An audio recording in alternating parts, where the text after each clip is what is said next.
It's Tuesday, March 3rd.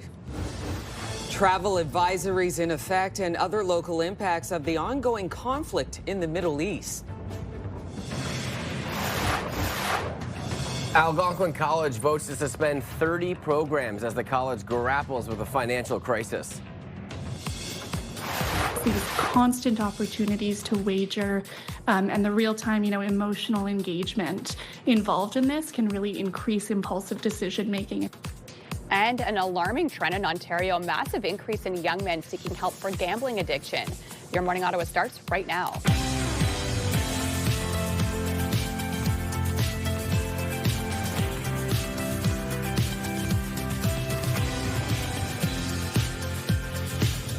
Good morning and welcome. I'm Rosie Edda. Happy Tuesday, everybody. I'm Willie Hello. And I'm Melissa Lamb. And weather is finally going to start to warm up a little bit. A little bit cold today again, and then... Just cold this morning, and then once we get till about noon hour, we should be sitting around -1, so temperatures won't be so bad. And then it's just up and up and up from there on in. Okay, can't wait looking for that. forward to that. Okay, we're going to get to your forecast in a moment, but first off, your top stories.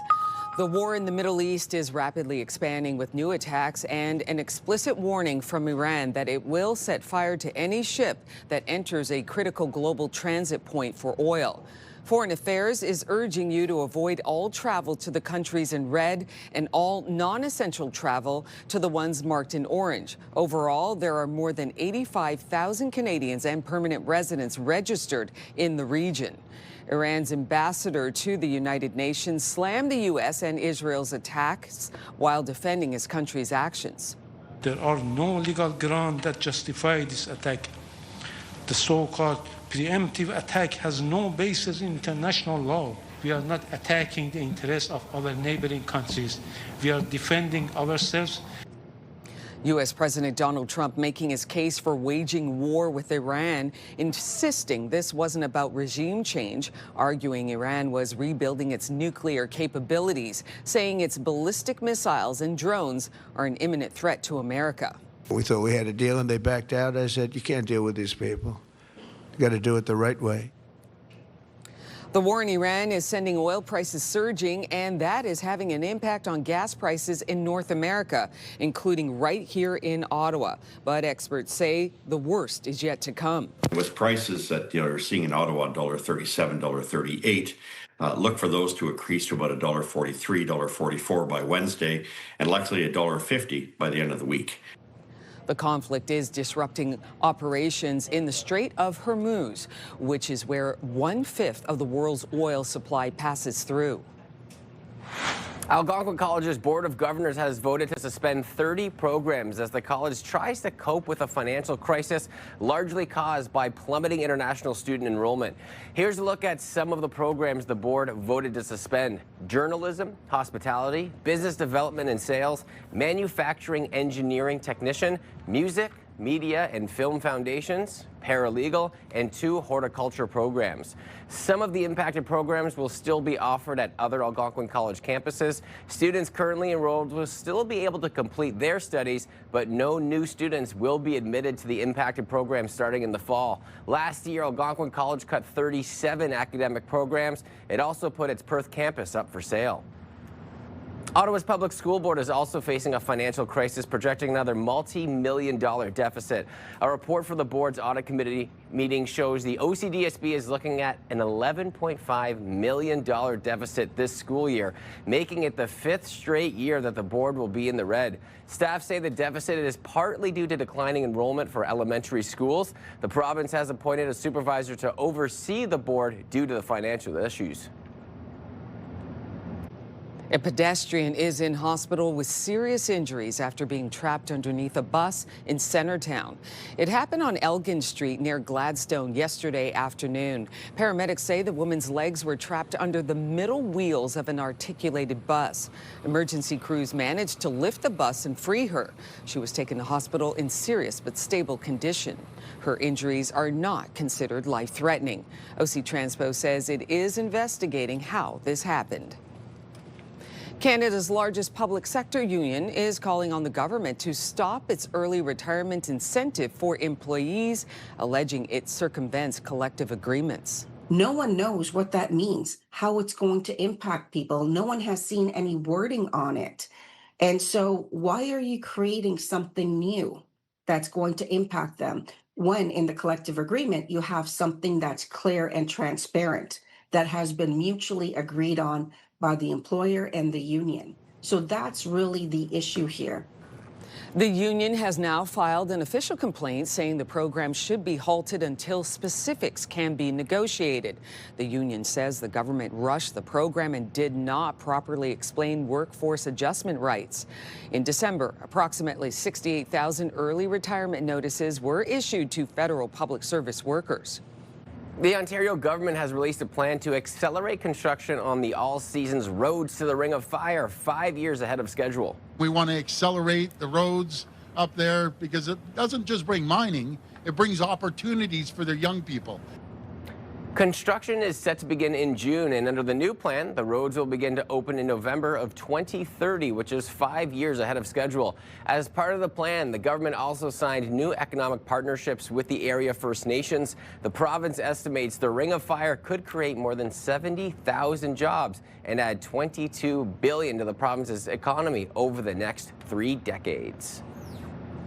A museum has confirmed a painting owned by someone in the Netherlands is a genuine Rembrandt. Researchers in Amsterdam spent 2 years examining the painting, carrying out scans and identifying the materials used, and finally concluded that it is real work of an art Rembrandt. Vision of Zacharias in the temple has been privately owned since 1961, but will be on display starting Wednesday. Yes, share the art, I say. Share it. Absolutely. What a discovery, too. And it looks like they put a lot of thought and a lot of research into making sure it was a legitimate painting by him. Again, we are constantly on this panel discussing how do you even figure those things out down the line once it's discovered, right? Amazing. So much research goes into it. Absolutely. Our forecast today, it's going to be a little cold this morning. However, get ready for some warm temperatures. Oh, yeah. We're talking. If you're ready for it, double digits by the weekend. I'm sure a lot of people will be embracing, but don't go getting those winter tires off just yet, even though it's looking good. We're still going to get a couple of storms still. It's still very much winter. We are sitting at -11 this hour in Ottawa, -9 out in Montreal. Oh, -10 now in Montreal. Temperatures changing on the fly. It is -16 out in the valley with the wind chill this morning. Not nearly as cold as it was yesterday. Feels like -20 in the valley this hour. Feels closer to -13 in Ottawa. So yes, still a little cold to start your morning off, but not nearly as chilly as it was yesterday. Definitely no cold warning in effect for us today. We will see a few clouds this morning and then a mix of sun and cloud throughout the day ahead with an increase of cloudiness later on this afternoon. The good news is most of the system will stay to the south of us, so we won't have to worry about any precipitation over the next couple of days. We will deal with sunshine over your Tuesday, Wednesday, and even a little bit into Thursday before we do see some showers towards the end of the work week. Still need those winter gear, still need your winter gear this morning. Dress warmly because it's still a little cold out there if you are leaving work early, of course, heading off to school. But into the afternoon, we will reach a high of 1 later on today, so nice and mild later on today, a little bit above seasonal, and we will get to see that sunshine into the late part of your afternoon with some clouds increasing throughout the evening hours and late into the afternoon as well. Similar temperatures across the regions. As a matter of fact, we're a little bit cooler than some areas today. 1 for Ottawa, the Valley, 2 for Bancroft, Trenton, Kingston, Brockville today, same with out along the Seaway. 0 is your daytime high out in Gatineau, Mont-Tremblant, -1 for Montreal. 1 is also the high out in Petawawa for today. So in the 7-day forecast, it's looking very nice and very, very warm. Overnight dropping to -6, even our overnight lows, nothing into the minus double digits, which is nice to see. 4 degrees for tomorrow, that sun will be out. A little bit cloudier for Thursday, but staying mild with a high of 2. Friday, Saturday, we're expecting some scattered showers, but then temperatures in through the weekend, very, very warm, way above seasonal, double digits for Saturday with a high of 10 degrees. It will stay warm on Sunday and even next week, starting off in those double digits. Weather is brought to you by Manatic Tree. Complete tree care from start to stump. Everything is flowing smoothly on your drive-in this morning. No accidents to report right now and no significant delays. Now let's check out your TSN must-see moment.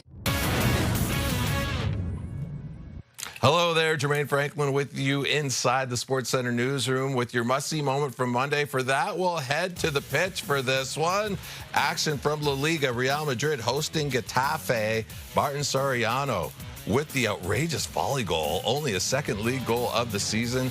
as Getafe beat Real Madrid on the road for the first time in 18 years as Sortriano earns your must-see moment from Monday. And today on TSN, we've got full-day coverage of the 2026 Montana's Brier. It all starts at 1 p.m. Eastern on TSN 1. That's all from the Sports Center newsroom. Have a great day.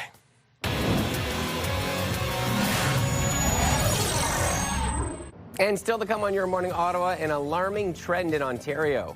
These constant opportunities to wager and the real-time, emotional engagement involved in this can really increase impulsive decision-making. The number of young men seeking help for gambling up more than 300% in the province. We'll bring you that story coming up a little bit later on. We will take a peek outside through our Centennial Glass Skycam, and we are expected to climb above the freezing mark today. We will lose the sunshine as it gets warmer, but we have some sun to look forward to a little bit later on. Happy Tuesday, everybody. It is 6:10. We'll be right back.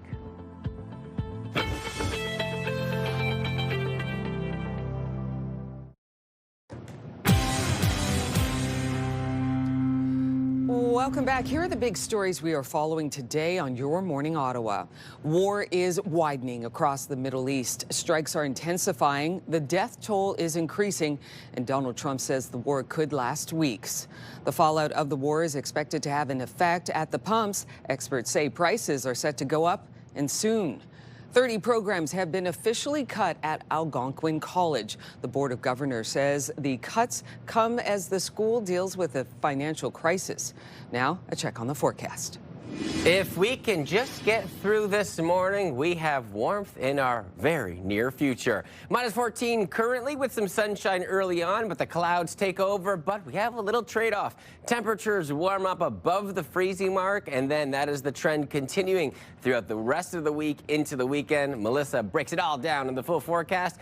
Let's take a peek at your roads on your Tuesday morning commute. Nothing major to report. Clear skies, no accidents. We'll be sure to fill you in as the hours roll on by.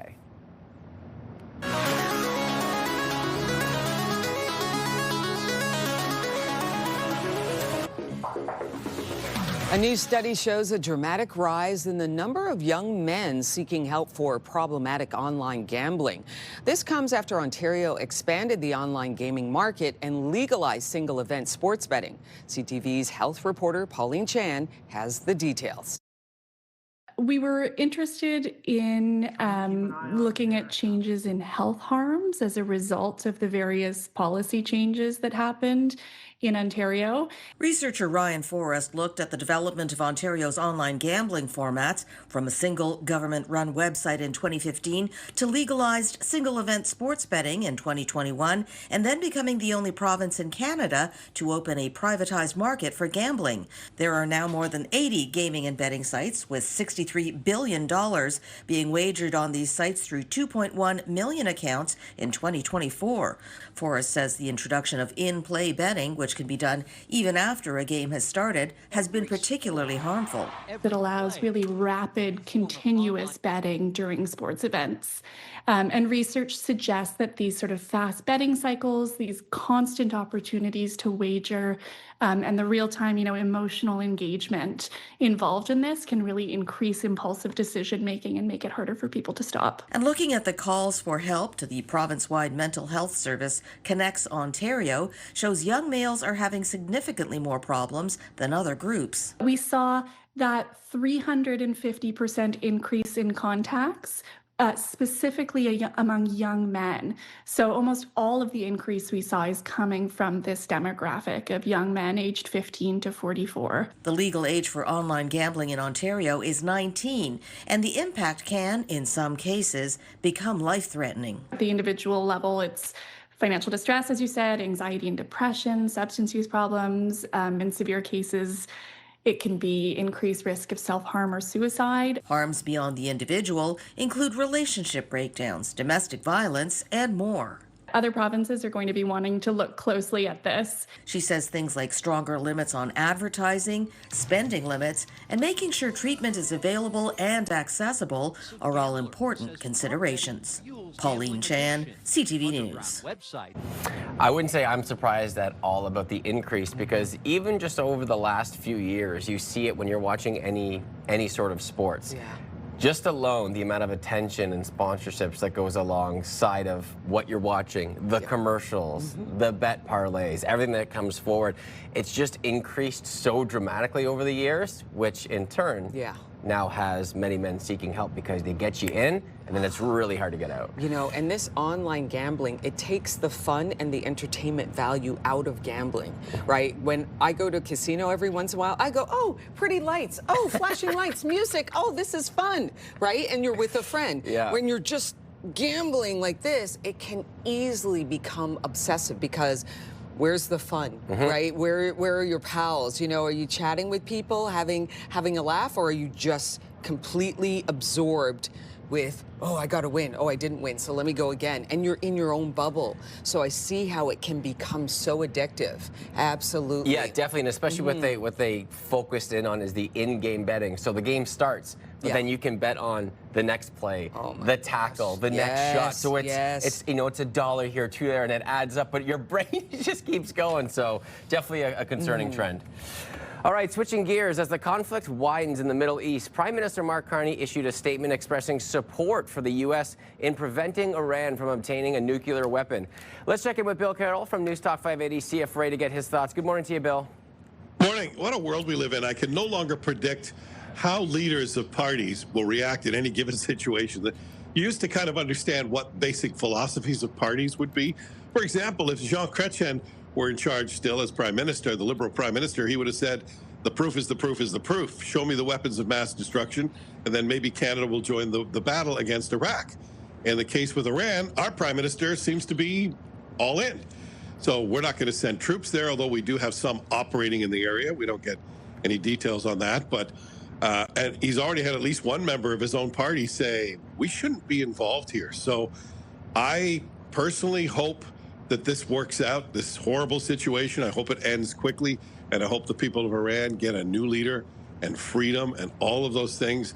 I think there's a possible outcome here that's a positive one. But just to focus on the political part for a moment, it's very confusing who stands for what. I'm watching MAGA supporters tripping all over themselves. You know, they voted for a guy who said, we don't want to be involved in wars and regime change. And then he wakes up one day and says, we want regime change in Iran. So as much as I may feel that he's doing the right thing, I don't know the reason he's doing it.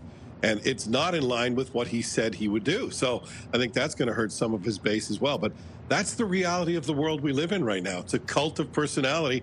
And I think our prime minister is trying so hard not to offend Donald Trump that he's going along with a war that I'm not sure he or his party would have gone along with in the past. So here we are, left to figure out who believes in what these days. Yeah, and Bill, do you like the overall statement that Mark Carney released on the issue? No, because I find whatever he says these days, I'm just not sure I believe him. You know, every time you look at his past, you look at where he's come from, nothing seems to add up. It doesn't, where he is now is clearly he's moved so far to the right. You wonder why he's done that. And it feels like he did it for convenience, to get elected, to run against Donald Trump instead of Pierre Poilievre. And now he finds himself, I think, without an ideology. And I think that should be concerning to all Canadians. If you don't know where your leaders stand on anything, how do you decide whether or not they're doing a good job and whether or not you should re-elect them? Yeah, in a situation that's changing every minute, every hour of each day. Appreciate your time this morning, Bill. You guys have a good day. And remember, you can listen to The Morning Rush with Bill Carroll on News Talk 580 CFRA weekdays from 6 till 10 in the morning. Let's take a peek outside, and snowfall, I think, will start melting in the days ahead as we are expected to reach double digits in our future. Doesn't that sound nice and toasty? Stay with us, friends. We will be right back on your Tuesday.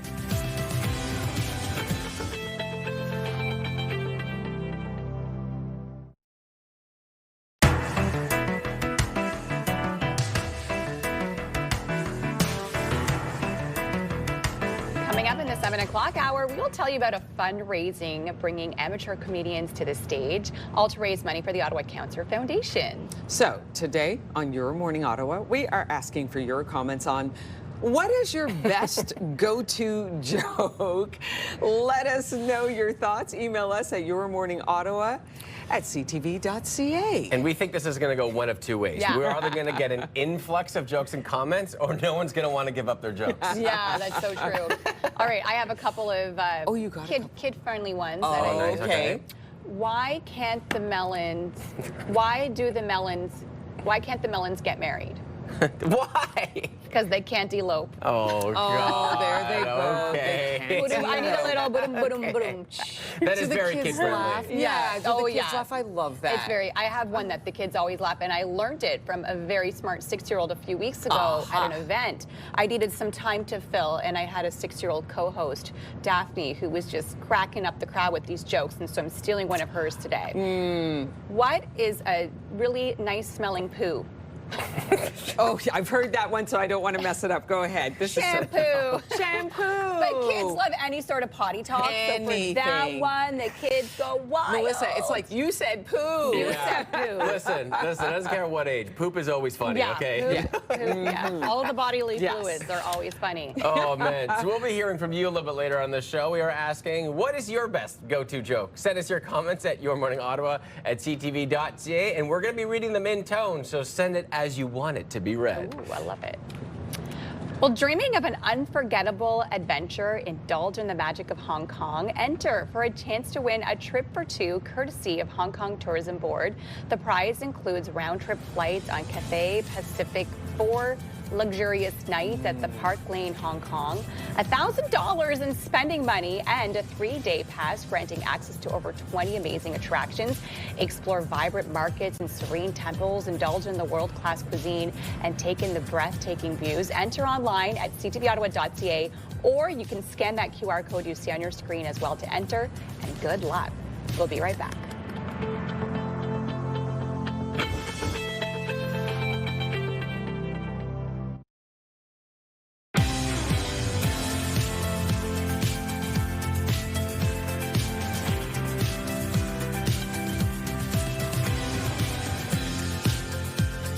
Good morning, 6:30 on the nose. We're so glad you could start your day with us. I'm Rosie Edda. I'm Willa Yellow. And I'm Melissa Lamb. We'll have your full weather forecast coming up in just a few minutes, but first off, we're going to get to today's top stories.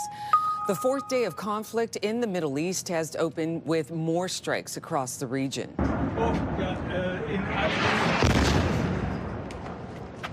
Targets were hit in cities such as Tehran, Beirut, and Riyadh. It comes as the United States says the hardest hits are yet to come from the U.S. military, and that the U.S. struck Iran because the administration was concerned that Israel's planned military action would result in an attack on U.S. forces.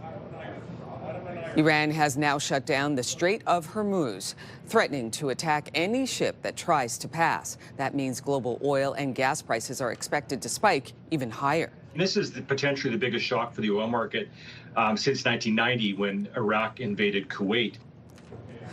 The narrow waterway south of Iran is one of the most important maritime routes in the world. About 20 to 30% of global oil and gas pass through the strait. The federal energy minister believes the conflict could leave countries turning to Canadian oil instead. Analysts are predicting the price of gas will go up by 5 cents a liter tomorrow. There are some Canadian military personnel in the Middle East, but Canada's defense minister says they are out of harm's way. Canadians know this is a difficult, complicated, and unfortunate situation. We would all rather see peaceful dialogue. Defense Minister David McGuinty didn't say exactly how many Canadian personnel are in the region. He is in Australia on a business trip with Prime Minister Mark Carney. McGuinty says the Canadian government decided from the beginning to support the attack that took out Iran's supreme leader, but is also calling for a diplomatic end to the conflict. Algonquin College's Board of Governors has voted to suspend 30 programs as the college tries to cope with a financial crisis largely caused by plummeting international student enrollment. Here's a look at some of the programs that the board has voted to suspend: journalism, hospitality, business development and sales, manufacturing engineering technician, music, media and film foundations, paralegal, and 2 horticultural programs. Some of the impacted programs will still be offered at other Algonquin College campuses. Students currently enrolled will still be able to complete their studies, but no new students will be admitted to the impacted programs starting in the fall. Last year, Algonquin College cut 37 academic programs. It also put its Perth campus up for sale. A pedestrian is in hospital with serious injuries after being trapped underneath a bus in Centertown. It happened on Elgin Street near Gladstone yesterday afternoon. Paramedics say the woman's legs were trapped under the middle wheels of an articulated bus. Emergency crews managed to lift the bus and free her. She was taken to hospital in serious but stable condition. Her injuries are not considered life-threatening. OC Transpo says it is investigating how this happened. Canada's largest public sector union is calling on the government to stop its early retirement incentive for employees, alleging it circumvents collective agreements. No one knows what that means, how it's going to impact people. No one has seen any wording on it. And so why are you creating something new that's going to impact them when in the collective agreement you have something that's clear and transparent that has been mutually agreed on by the employer and the union? So that's really the issue here. The union has now filed an official complaint saying the program should be halted until specifics can be negotiated. The union says the government rushed the program and did not properly explain workforce adjustment rights. In December, approximately 68,000 early retirement notices were issued to federal public service workers. A teenager is facing charges after a child was allegedly sexually assaulted at an Eastern Ontario daycare. Ontario Provincial Police launched an investigation last week after receiving a report that a child had been sexually assaulted by a youth at a daycare in Trenton. A 14-year-old is now facing charges of invitation to sexual touching, sexual interference, and sexual assault on a person under 16.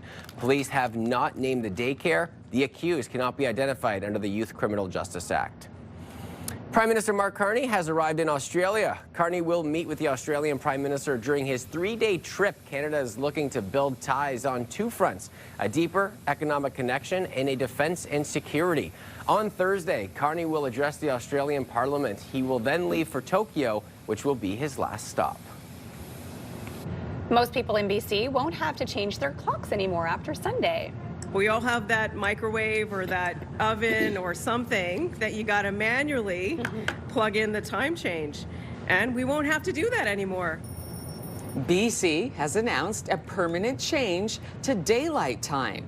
Premier David Eby pointed to scheduled disruptions, safety and lost sleep, and some of the reasons behind the shift. In 2019, the BC government tabled legislation that make daylight time permanent. At the time, the province said that the move can't be made until Western states like Washington and California do it as well. But the premier said that he got tired of waiting. This also means BC will have a new time zone called Pacific time. Okay, there you go. I saw it too with the premier speaking. He said, and for the last time, yes, we will be doing that. It's a very dramatic reveal, but it's definitely, that is a game changer for so many reasons, right? Yeah, so they join Saskatchewan. That's right. Saskatchewan does not do the flip-flop of the time, and I was there a few months ago, a couple of months ago, and it was like, oh wow, the sun sets really late here, but the sun rises pretty late as well in this time of the year. But it's nice to not have to go, wait, do we go forward or back at this time? Which one is it? You know? Absolutely. But now there's all the confusion about like, wait, what time is it back home? Is it this time? Is it that time? Yeah, you're gonna have to get used to it. Absolutely. This is so true. And now the debate is going to happen is like, should we do it in Ontario, right? Because we know every year it's a big debate.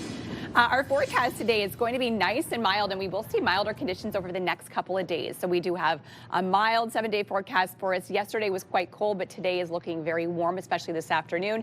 Sunshine throughout the day ahead. Still cold throughout your early morning hours, but into the afternoon, we will see those milder temperatures, which will stick around and through the weekend.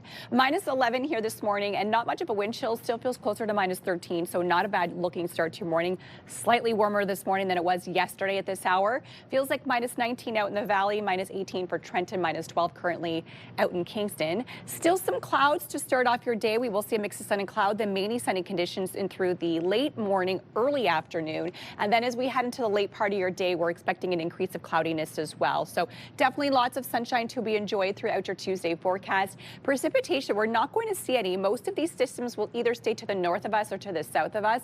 So we don't have to worry about any snow over the next couple of days, but we will see some rain as we head towards the end of the work week and in through through the weekend. Temperatures today very mild across the region, ranging from 1 to 2 degrees for Pembroke and Ottawa, 2 throughout most of the other parts of our region. Kingston, Brockville, areas along the Seaway, Kemptville as well. 0 for Gatineau today, and Mont Tremblant -1 in Montreal, the coldest place this morning, and 1 is the daytime high out in the valley. So very mild temperatures across the region, and check out the 7-day forecast. Even our overnight lows, nothing in the minus double digits. We'll even stay above the freezing mark a couple overnights. -6 for tonight, so not so bad, which means tomorrow morning won't be bitter cold when you're waking up. 4 degrees for Wednesday, mix of sun and cloud. Not as sunny for Thursday. Some raindrops as we head into the end of the work week, but temperatures staying mild. Then the weekend. This is when it will really shift. We will see daytime highs in the double digits for Saturday as well as on Monday next week. Weather brought to you by Manotick Place Retirement Community, a community you can call home. Everything is still looking good on your drive in this morning. No collisions or delays, and we have no major problems as well on your roads. Traffic brought to you by Presler Injury Lawyers, 1-800-JUSTICE. Coming up next on Your Morning Ottawa. CTV's Scott Hurst joins us next with the latest on the conflict in the Middle East and how it is impacting Canadians. We're going to bring you the latest just ahead. Here's a look through our sky cam. Sun's starting to rise there. Another cold day, but Melissa says warmth is on the way. You're watching Your Morning Ottawa. We'll be right back.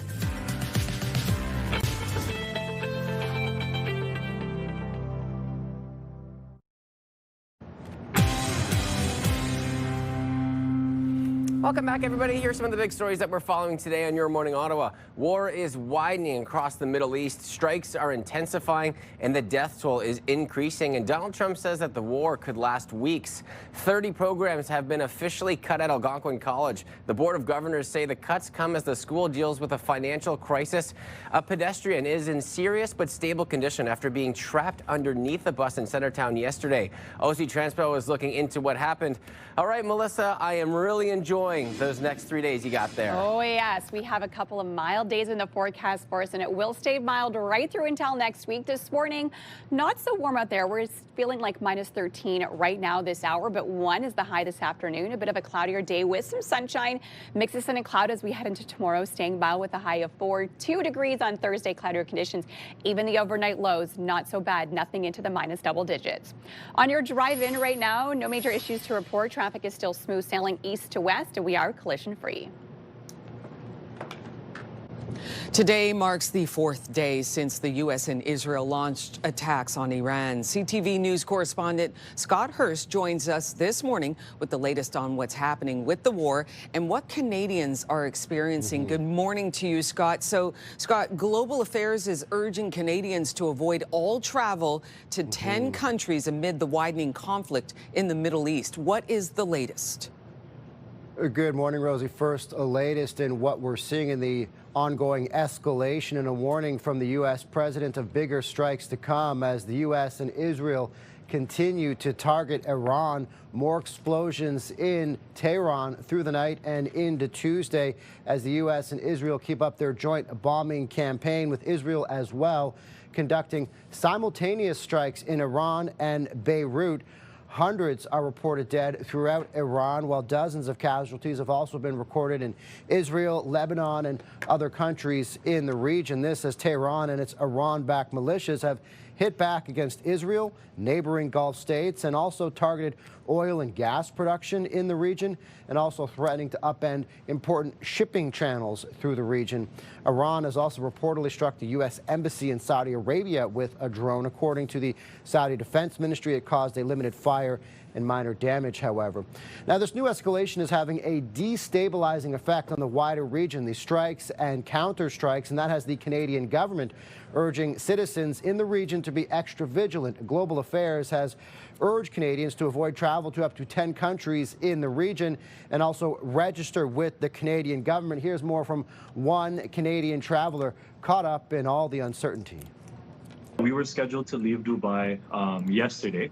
On Saturday, we were just on an excursion and we got word that the war started. So immediately we tried to book an emergency flight out for the same night. Since then, our flight has been rescheduled 3 times, including the other one that we booked. It all kind of happened so fast. According to Canada's Foreign Affairs Minister Anita Anand, Canada has deployed a surge of consular support into the region under the Standing Rapid Deployment Team to help Canadians across the Middle East, including in countries such as Armenia, Azerbaijan, Israel, Jordan, Turkmenistan, and Turkey. According to Global Affairs, Rosie, at the start of the week, there were just shy of 3,000 Canadians registered in Iran and more than 6,000 registered in Israel. At this time, Ottawa is not aware of any Canadians killed or injured in this latest escalation of violence. Thank you for your report this morning. CTV News correspondent Scott Hurst. Thanks, Scott. Thanks, Rosie.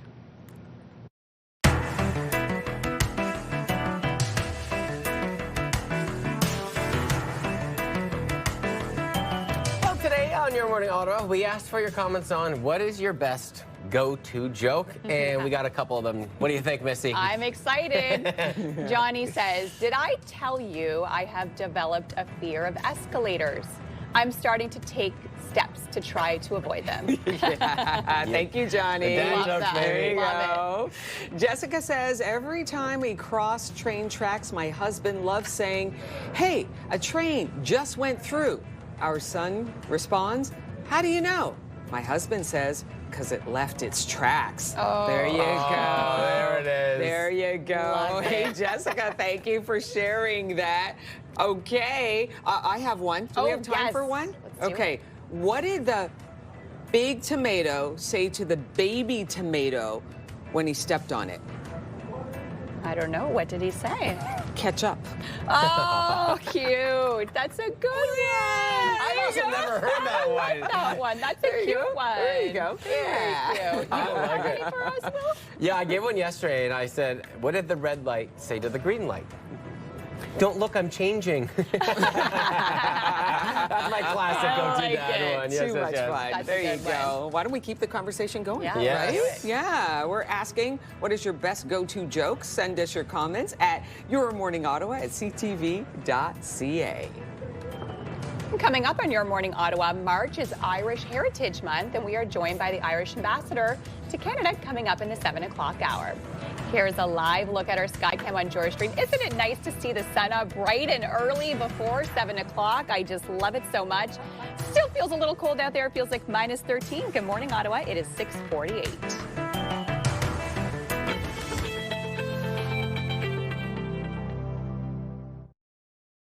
Ottawa's favorite cash contest is back, and it's big. Move 100's $50,000 Beat the Bank. 7 vaults. You decide how much to take home. Sound the alarm? You lose it all. Be listening weekdays for your chance to win. The National Capital Region is jam-packed with incredible experiences you don't want to miss. Hey, I'm Sneha Taylor, your iHeartRadio Weekender, powered by Barhaven Ford. Get the inside scoop on all the biggest and best events every Thursday, Friday, and Saturday on CTV, Move 100, Pure Country 94, TSN 1200, and News Talk 580 CFRA. iHeartRadio Weekenders is powered by Barhaven Ford, Ottawa's newest and largest Ford dealership and Ontario's #1 Ford EV dealer.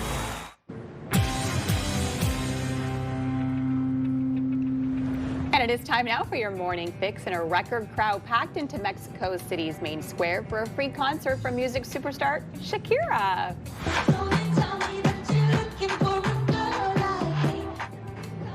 Wow, look at this crowd. More than 400,000 people gathered to watch the show from the Colombian Grammys winner. It took place in the Zocalo, which is also known as Mexico City's Constitution Square.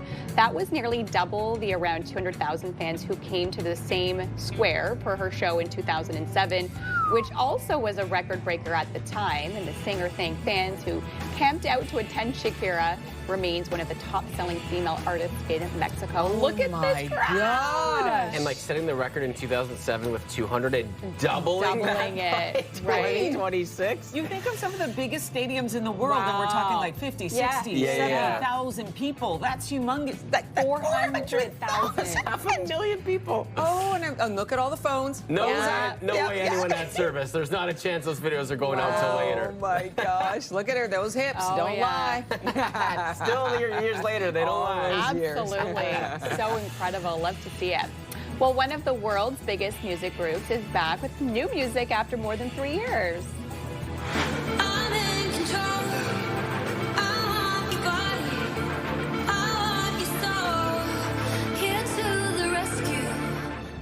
Blackpink are back with a new EP called Deadline. This is the first release since their album in 2022. More than 300 fans lined up outside of the National Museum of Korea, which was set up as a listening zone. There are 5 tracks on the new EP. The girl group is no stranger to drawing crowds and breaking records. Earlier this year, Blackpink became the first artist in the world to reach 100 million YouTube subscribers. Whoa. Wow. Yeah, that's incredible. Okay. Yeah, that's the way it's going now, right? People go online. So. Oh, man. This is what's amazing about this. So breaking a record with YouTube subscribers, and I had zero idea right? about that. Like going in, I had no idea that she was toppling the subscriber chart from an artist standpoint. Yeah, that K-pop cannot be stopped. It cannot. Absolutely. Yeah, it's so true. It is something. And talk about a high-pressure business pitch. So you've heard of the polar dip. This is the polar bear pitching. It's in Finland. Business owners take turns stepping into freezing water to give their pitch for an investment.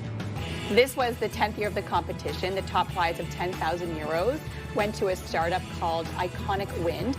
This company develops cooling technology. Ooh, look, and then you got to speak into a mic. I need money for my business. Shiver too much, right? Imagine you were already nervous about these interviews and these pitches. Then when that cold water hits, you got nothing going on upstairs, so you got to really dial in and focus. Yeah. So will you do cold plunges? Does it? You think it would distract from the nervousness? Like you'd be focused on the cold, and then maybe that would help? I think it definitely could. It would either go one way or the other, where it would help and you wouldn't be nervous and you just get it out, or you're toast. You got nothing coming. You're cold and nervous, and it's just a double whammy. I'm like hoping they prep for it in polar plunges, right? Like go sit in your backyard, do the polar plunge, and pitch what you want to say. I would not recommend going for the pitch for the first time hopping into cold plunge, Oh my for gosh, sure. Yeah. Shocking to the system. All right, coming up in the next hour, the Irish ambassador to Canada joins us to talk about the many contributions the Irish community has made to Canadian society. It is Sleep Week on Your Morning Ottawa. We explore the relationship between what we eat, how we move, and the quality of our sleep. Pure Country 94's Gord St. Dennis will be hitting the stage at this year's Laugh for the Cure. Learn how you can support the Ottawa Cancer Foundation through a night of laughter. Oh, can't wait for that one. We got something special for you. Ottawa, are you ready to get inspired by experts and discover the latest trends? It is the Ottawa Home and Garden Show presented by RE/MAX, March 19th to the 22nd at the EY Center. And we want you to find everything that you need to tackle your home and garden projects. We are giving you the chance to win tickets to the show, plus one lucky viewer will win the grand prize, $2,500 gift card and VIP seating, of course. Enter for your chance to win on our contest page, which is ctvottawa.ca. Good luck to all. Taking a peek outside through our Centennial Glass Sky Cam, and there it is, the beautiful sunshine before 7 a.m., the last somewhat cool day before Melissa provides us with warmth, and then warmth, and then warmth. Stay with us. We'll be right back.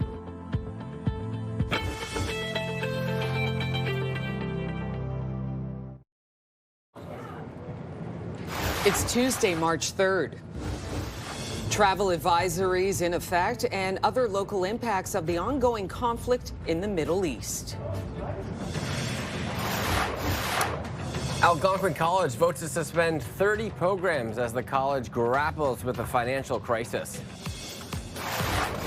And Ireland's ambassador to Canada stops by as we mark Irish Heritage Month in Ottawa. Your Morning Ottawa continues right now.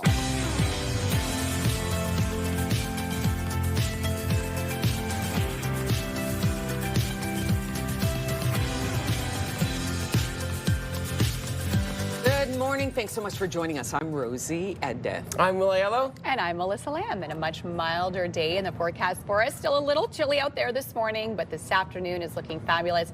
And then as we head towards even next week, double-digit temperatures a few days. Sounds very good. Not mad about that, eh, Rosie? Thank you so much. Not mad about that at all. Thank you so much, Melissa. We're going to get to today's top stories for you right now. The war in the Middle East is rapidly expanding with new attacks and an explicit warning from Iran that it will set fire to any ship that enters a critical global transit point for oil. Foreign Affairs is urging you to avoid all travel to the countries in red and all non-essential travel to the ones marked in orange. orange. Overall, there are more than 85,000 Canadians and permanent residents registered in the region. Iran's ambassador to the United Nations slammed the U.S. and Israel's attacks while defending his country's actions. There are no legal grounds that justify this attack. The so-called preemptive attack has no basis in international law. We are not attacking the interests of our neighboring countries. We are defending ourselves.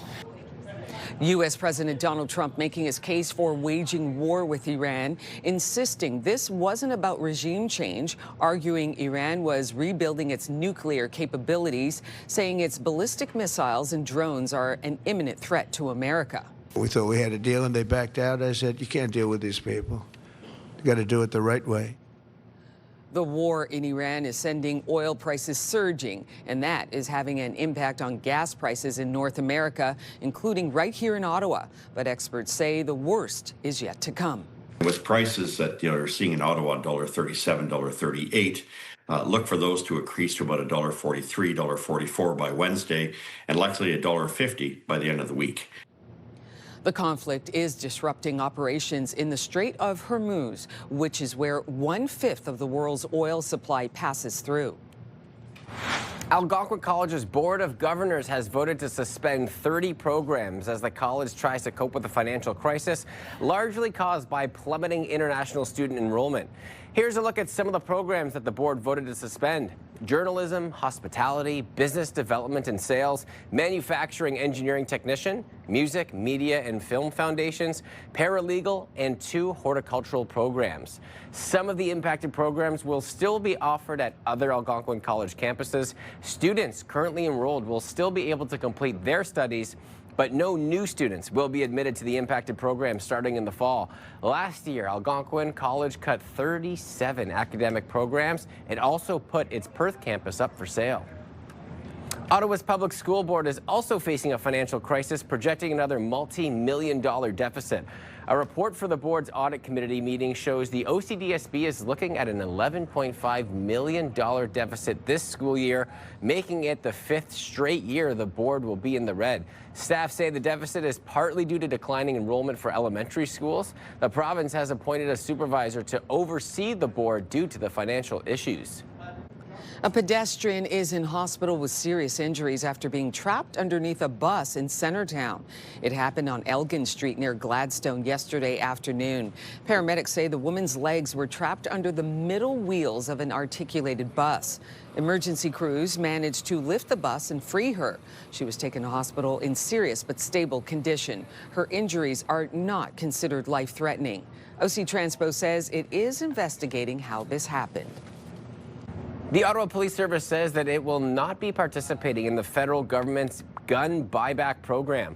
The program opened in mid-January. It gives owners of banned firearms the option to declare interest in receiving compensation for turning over eligible guns to police or deactivating them. Participation by municipal and provincial police services is voluntary. The OPP, Kingston Police, and Toronto Police have also declined to participate.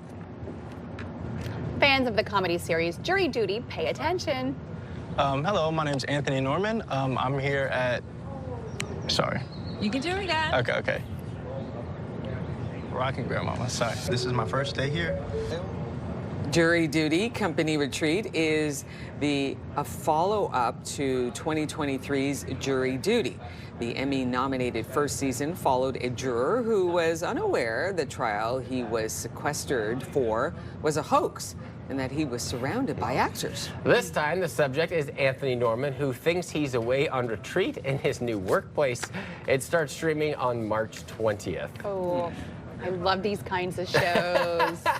That's a tricky one. The prank right? eating show, and like we're all in it, but the one person, those are good.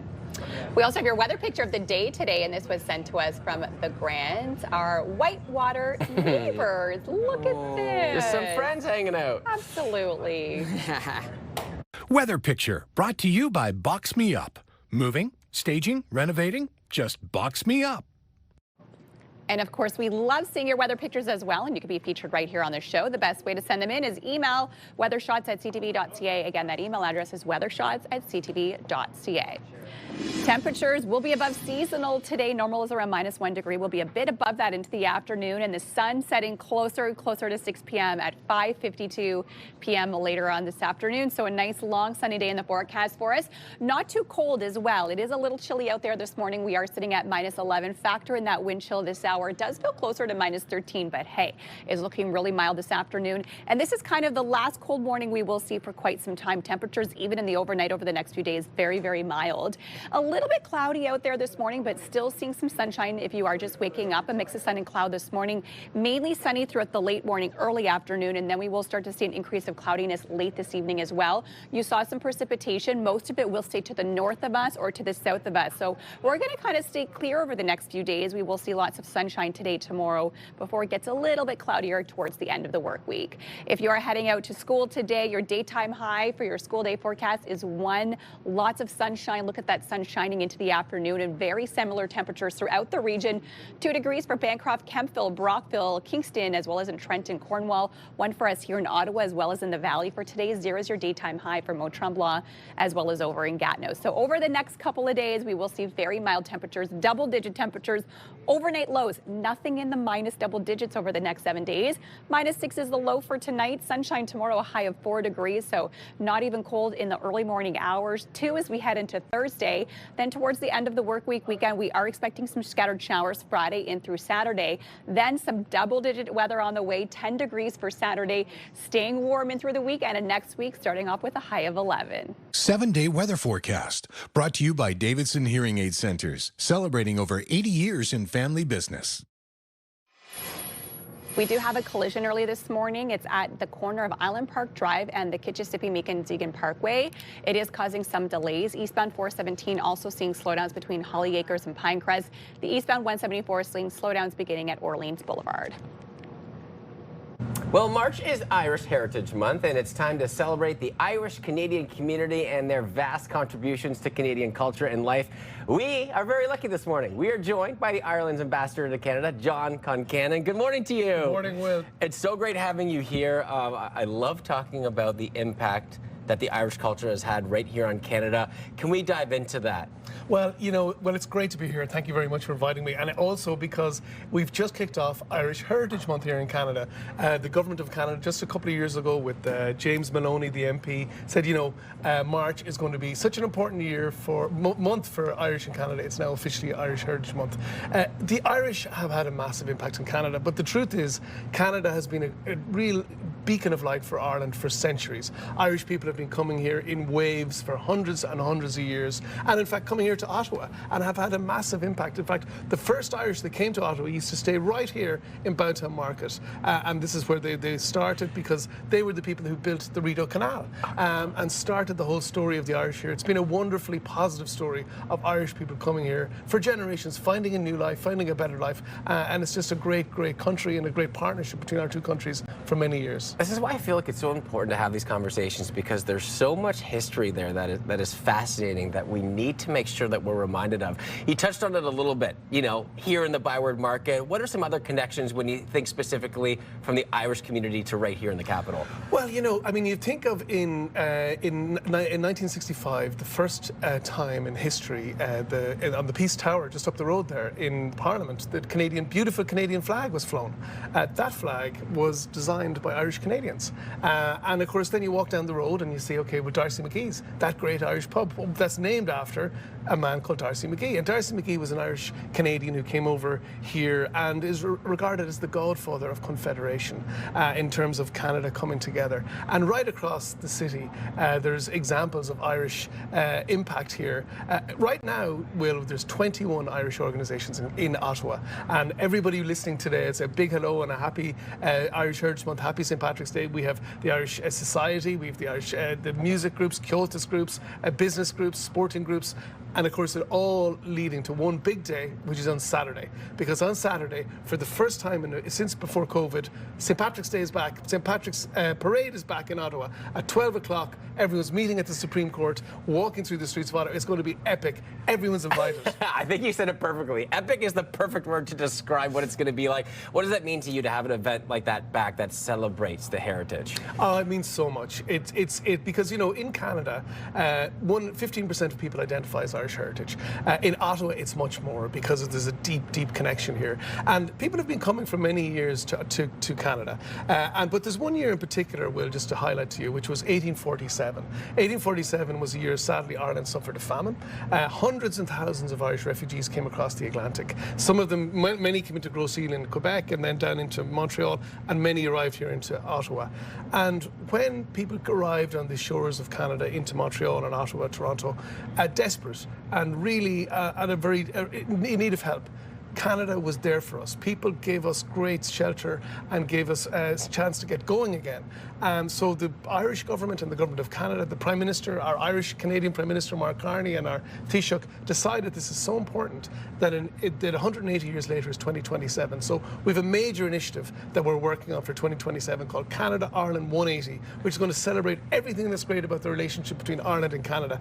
And looking at how we celebrate on Saturday here in Ottawa, the parade is kicking it all off. And there's so much other stuff happening to celebrate your Irish heritage. We encourage everybody, check it out online, join us, everyone's welcome. It's just a wonderful, wonderful time. John, it's so great having this conversation with you. With everything happening right now globally, you know, when you look at the history between Canada and the Irish community, on the global stage, there's so much collaboration there, and we always come together on so many issues. What do you believe are those tying connections? Well, you know, I mean, when our Taoiseach met the Prime Minister Carney, they talked a lot about business, they talked about other connections, but the Prime Minister said, you know, at the core of our connection is shared values. And Irish and Canada have a really deep sense of connection.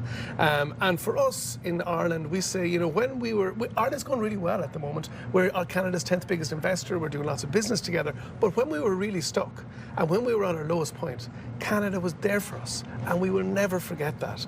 And there's so many beautiful stories about that. For example, there's a book I have here written by a man called Tom Jenkins. Tom's family came in hard times hundreds of years ago, and he wrote this book because he found a shoebox in his attic about his family's story, and it's a beautiful book called Shoeboxes.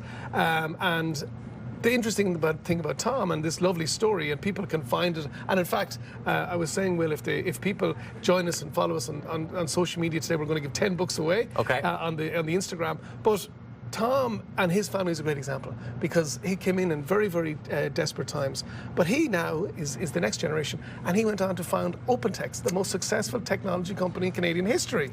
So just another great example of the Irish that came here and made a big impact.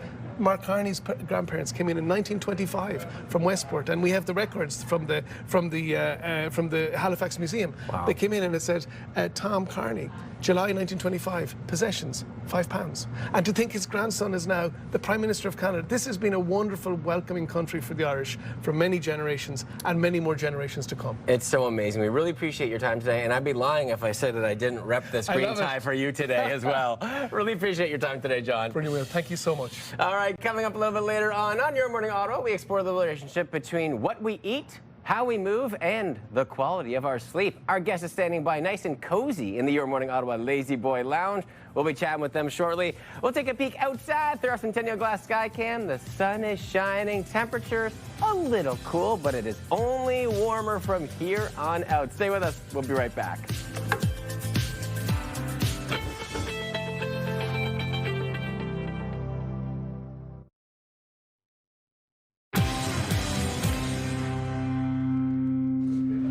Months before the mass shooting in Tumbler Ridge, BC, OpenAI was made aware of concerning online activity from the shooter. And while it was flagged before the attack, police were not notified. And now Canada's artificial intelligence minister is looking to make changes after a recent meeting with the tech giant. Technology expert Carmi Levy is here this morning to help us understand what might come next. Good morning to you, Carmi. We have a lot of questions for you here. I'm going to get straight to it, okay? This is a really disturbing situation. What can be done in this type of situation? Well, I mean, in this case, it shows that the company, OpenAI, was essentially allowed to make up the rules as they went along. And so we know that the shooter had an account. We know that there were disturbing activities on the account. We know that the company, they have automated systems to detect this, and they flagged it to their human moderators, who subsequently decided to suspend the account. And then they escalated it to senior leadership, and senior leadership decided not to contact law enforcement. They were fully within the law here, as morally and ethically reprehensible as it seems, because there is no law, and there was nothing requiring them to do so, even as employees pressed senior leaders to act, to call the police. And then there's also evidence that the shooter created a second account and was able to continue using it without it being suspended. So lots of disturbing things here, and it really does show that there was no standard of care for OpenAI to behave in a more, let's call it, publicly responsible way. Contact law enforcement, do the right thing, be moral, be ethical, and that there are no consequences for anything that went on here, despite all of the digital evidence to the contrary.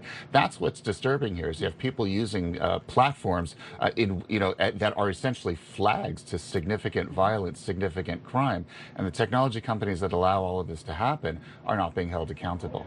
I think I mentioned this the last time we spoke. I said that the law often lags behind new technology. It takes a while for it to catch up. Now, AI is just the latest example in a troubling trend. Now, what happened with the meeting between the Minister of AI and the AI company in question here? Is there anything positive that came out of that meeting? Well, I mean, positive in that OpenAI admitted that they could do better. They say they've been working on updating their internal policies, that many of these policies are now in place. They've changed the criteria for what they call risk of imminent violence, that the bar is now lower so that they will contact police in more instances where this is detected. So all of this is good. What is frankly disappointing, and this is why Mr. Solomon and his team expressed disappointment, is that it didn't go any further. There weren't any concrete plans. There was no roadmap from OpenAI. This is exactly what we're going to do. This is what we're committing to. This is the timeline on which we're going to do so. They simply said, we're just going to go away and we're going to come back with a better plan soon. So, and there's nothing the government can do because there is no legislative framework. So, they're saying conciliatory things, but they're not actually acting on it, which is frankly concerning. And they're saying that they've updated their internal policies, but because they're not required to share them, we're not seeing any details there. We're taking them at their word. Meanwhile, millions of Canadians continue to use this platform, potentially in concerning ways. Okay, so Carmi, you are a tech expert. I have to ask you this question.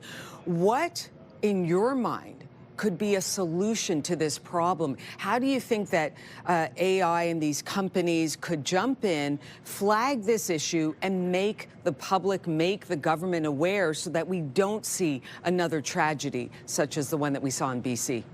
If we have comprehensive online harms legislation that recognizes this particular technology, specifically mentions how chatbots are used in the preparation for and prosecution of violent crimes, and then specifically outlines the technology companies' accountabilities for that, actually defines what clear and imminent danger is, what those risks are, has metrics for these technology companies to follow, rules, as well as consequences if they don't adhere to those rules.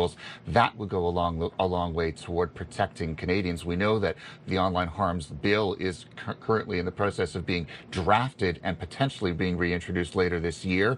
This case should be a significant factor in ensuring that it is relevant for crimes like this in future. Okay, we'll have to look out for that online crimes harms bill to come out, and when it does, we need to bring you back to talk more about this. Tech expert Carmi Levy, thank you so much. Appreciate it, Rosie. Thank you. Thank you. Melissa, over to you. Our sleep week continues here on Your Morning Ottawa. And did you know that the foods you eat in your routine can definitely impact a restful night? Joining us this morning, we have nutritionist Jenny Bahari. Good morning to you. Good morning. I love that you're simplifying this for us and giving us some ideas of things we should eat before bed. But first, let's talk about how much sleep should we be getting? So 7 to 9 hours, like this little tucked in thing. If you're not getting, if you get less than 5 hours or less starts to affect your cognition. Okay. So you're just not able to function in the same way. It also affects your leptin and ghrelin hormones. So leptin helps you feel full, and ghrelin is your hunger hormone, so that actually increases with not enough sleep, which Good is to not know. fun. No, not fun. not. Okay, Yeah. so let's talk about some foods we should eat before bedtime. Yes, so you do want to get some tryptophan. So you might have remembered that turkey and Yes. tryptophan. That's one of the easiest ways to remember. Then we've got some eggs here, some pumpkin seeds, and then some oats as well. So before bed oats, you could throw some pumpkin seeds in there. Yeah, Be I a love great little that. idea. You can make like a little oatmeal pancake with the eggs. Or Yeah, throw it's in also some a great turkey. evening snack for kids. Okay, Yeah, a good great to little evening know. snack for kids. I Yeah, love it. Which just Okay. brings us into magnesium. We always talk about magnesium. Yes, we talk such a about magnesium. powerhouse. So magnesium really helps with relaxation. It helps relax the body. It also does something called vasodilation. So when things are tight, it helps us relax. We're going to talk more about that, releasing our bodies. So we have some Organica hot cocoa here, which has a little bit of protein in it. Nice. Some bananas. I also brought a yogurt in there. That's a vegan option, but you can use a Greek yogurt as well. We've got nuts and then some dark chocolate, but not like too high of a percentage. Because, you know, because then that will do the opposite effect and keep you up that'll at keep night. you up. Yeah, and then some kale, of course. Some I dark love leafy that. greens. We're Okay. going to make a sleepy girl mocktail. Okay. I see this online. I'm so excited to try it out. Okay. What are we adding? So we're going to add, this is supposed to be a teaspoon, but you know, we're just measuring wildly. And Okay. that's magnesium glycinate? Magnesium glycinate, not citrate. Not citrate. Not citrate. Citrate is for if you need some bowel help. Okay, so That there would are help the different bowel. types of magnesium, That would very help the important bowel. to know. Yes, Okay. so you're going to put in a little bit of this, so it's going to fizz Ooh, up, a little and then bubbly. Do you want me to stir it for yes, you? please, Okay. yes, and then tart cherry juice has naturally occurring levels of melatonin in it. So you put that in there, and then it looks like wine. So then if you're, you know, missing your wine, this might help you. All right, I'm you're not gonna going to take fall a little asleep. sip. Just have a little sip. Have a little sip of that. Oh, yeah. That is delicious. Yeah. That is It's a very, great- very delicious. Great little Love thing it. to have before bed. Okay, something else we so should add? this is chocolate chickpea cookie dough. So we're talking about, so it has B6, which is a precursor to serotonin. Okay. So this has chickpeas in it, chocolate chips, a nut butter you can use, as well as have a little bit of protein, which will also help with Okay. sleep. So have a little taste. A little taste. Use some darker Goodness. chocolate chips. I also brought a vegan option in case people wanted to try that.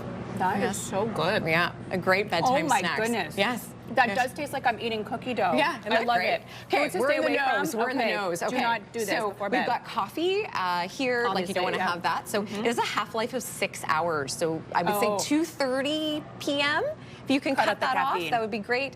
Sugar, you're not going to eat sugar cubes. And then some alcohol. I know the nightcap is a popular one, but it does halt the tryptophan that we need for sleep. And then if you are a person that really likes the cereal, you can have this lower sugar cereal, Farm Girl cereal. Let's just quickly talk about Yes. exercise because it is really important. It does help you sleep, believe it or Yes. not. So 30 minutes of exercise. So we're talking like if you did a yoga, if you did some strength training, swimming, Tai Chi, are all really great things to actually help your body relax. And that 30 minutes of exercise will give you an extra 15 minutes of sleep. I love it. Which is great. Color temperature, you want to keep away from your cell phones and iPads for at least 30 minutes before bed. They do say like up to 2 hours, but I feel like that's a crazy ask. These bulbs are around 2100 Kelvin. When you're doing 3500 Kelvin, it's more similar to the lighting that we see here, which is not great for so sleep. you want dimmer light. Yeah, dimmer I love it. lighting. Yeah. And then last but and not then least, some release. roll it in. Yes, roll it in. So some myofascial release with this. When the body's really tense, it actually helps it relax. You can just like move this, even especially for camera Ooh, people. I love it. You know, I love it. It just helps relax your body more. Perfect. Yeah. Well, thank you so much on helping us get a restful night's sleep. We really appreciate it. Some great Thank foods that you. you can add into your diet. Maybe try them out tonight. More information, cabinnutrition.com. We'll be right back.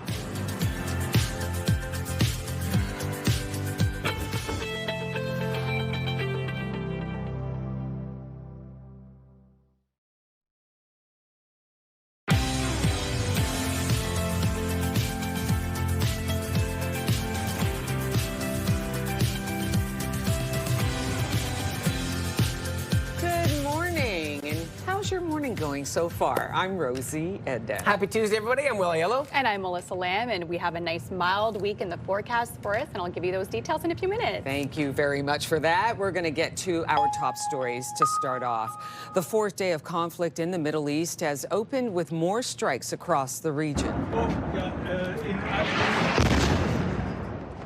Targets were hit in cities such as Tehran, Beirut, and Riyadh. It comes as the United States says the hardest hits are yet to come from the U.S. military, and that the U.S. struck Iran because the administration was concerned that Israel's planned military action would result in an attack on U.S. forces. Iran has now shut down the Strait of Hormuz, threatening to attack any ship that tries to pass. That means global oil and gas prices are expected to spike even higher. This is potentially the biggest shock for the oil market since 1990 when Iraq invaded Kuwait. The narrow waterway south of Iran is one of the most important maritime routes in the world. About 20 to 30% of global oil and gas pass through the strait. The federal energy minister believes the conflict could leave countries turning to Canada and Canadian oil instead. Analysts are predicting the price of gas will go up by 5 cents a litre tomorrow. There are some Canadian military personnel in the Middle East, but Canada's defense minister says they are out of harm's way.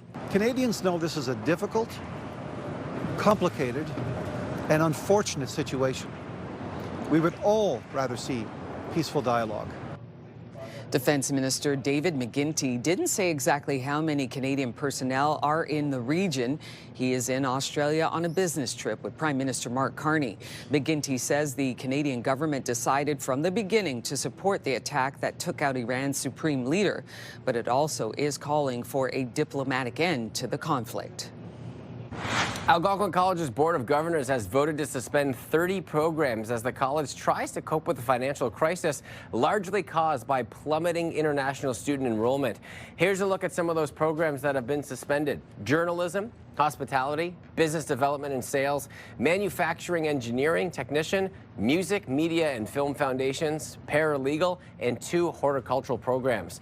Some of the impacted programs will still be offered at other Algonquin College campuses. Students currently enrolled will still be able to complete their studies, but no new students will be admitted to the impacted programs starting in the fall. Last year, Algonquin College cut 37 academic programs, and it also put its Perth campus up for sale.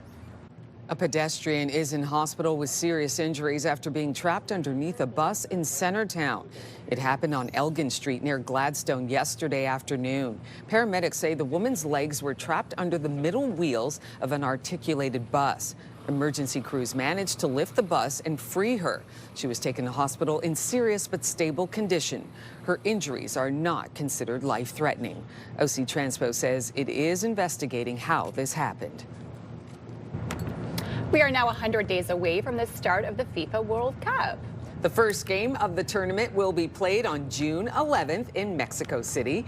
The final will happen on July 19th in New Jersey. 13 games will be played in Canada, with Vancouver and Toronto playing hosts. The countdown, I think at this point now, we can say is officially on. Oh, yeah. 100 days, Yeah. That's nothing, right? It's going to fly by. It's true. I mean, the world is coming to Canada. So really. cool. Yeah. Let the excitement begin. And almost kind of soccer weather this weekend. Okay. Almost. We're heading into the double digits. So, you know, still some snowy conditions we have to get through. And don't get the winter tires off. We know there's still more snow on the horizon, so just keep that in mind. Spring is not here yet. We will be sunny and cold this morning, a few more clouds into the afternoon, but still some sunshine. Then mild conditions today, which will continue into next week. -12, so still a little bit cold out there this hour this morning with that wind chill. Feels closer to -16 this morning, so temperatures have dropped a little bit, but that's okay. That's normal. -12 out there in Kingston right now. -8 is how it feels in Brockville to start off your morning.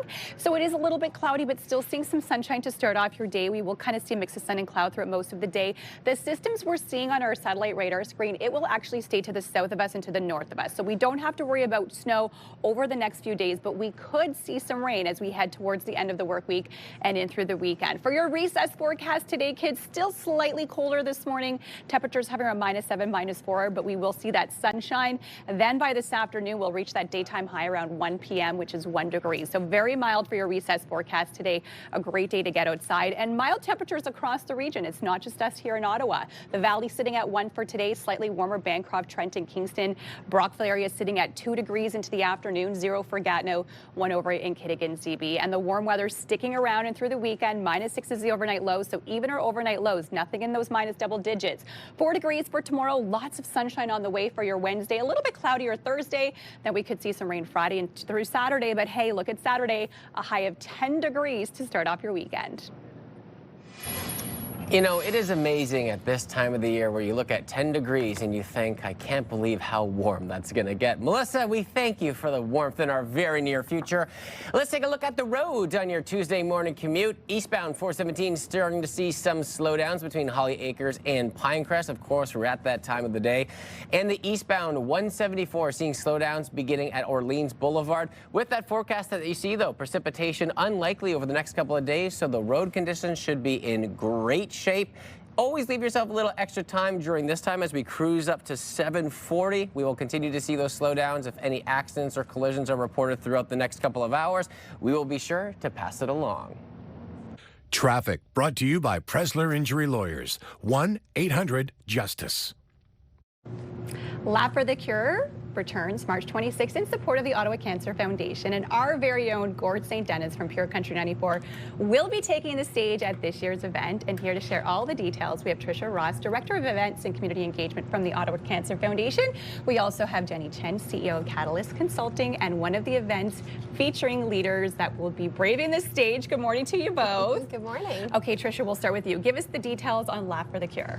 Okay, so you have to be there. Yeah. It's March 26th at the Westin.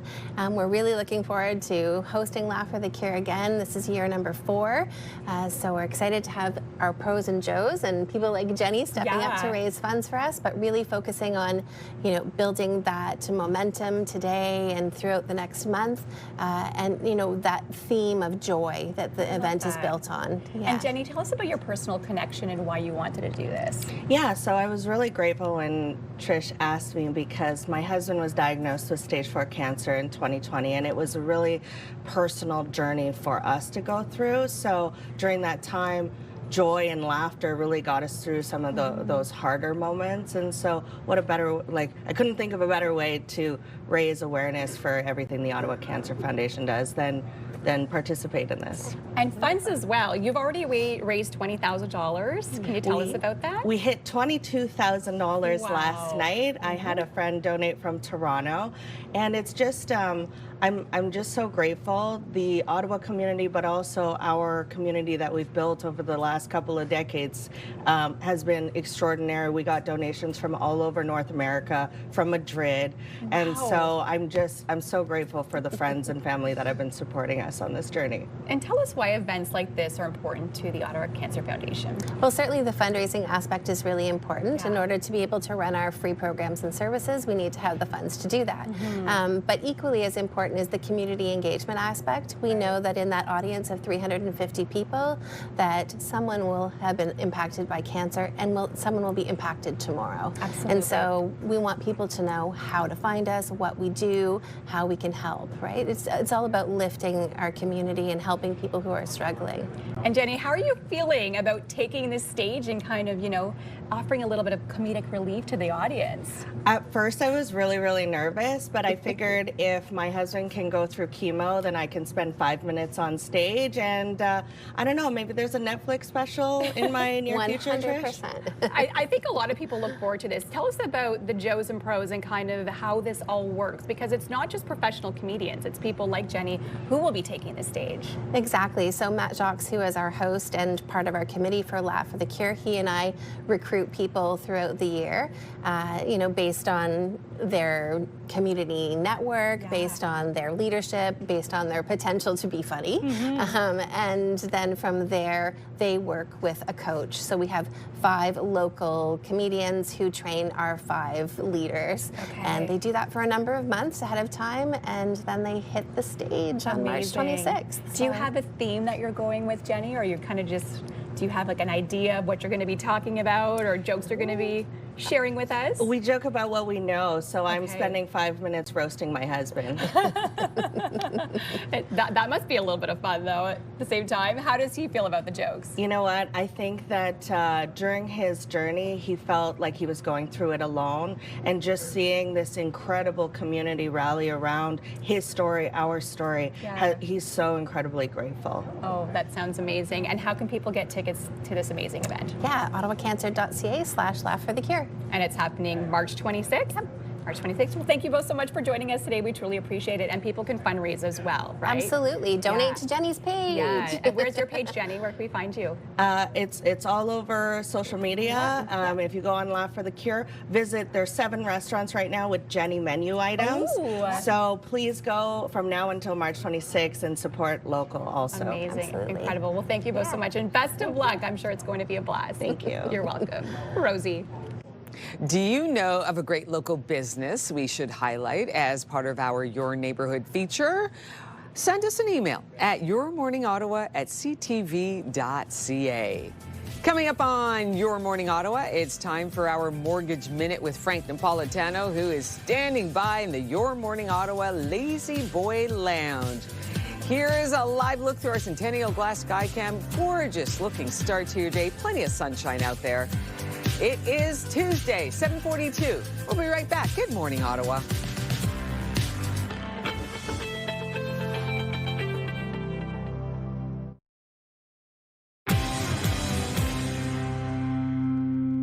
Welcome back to Your Morning Ottawa. Okay, so interest rates are fairly low right now, but what if you locked into your mortgage a few years ago when interest rates were higher?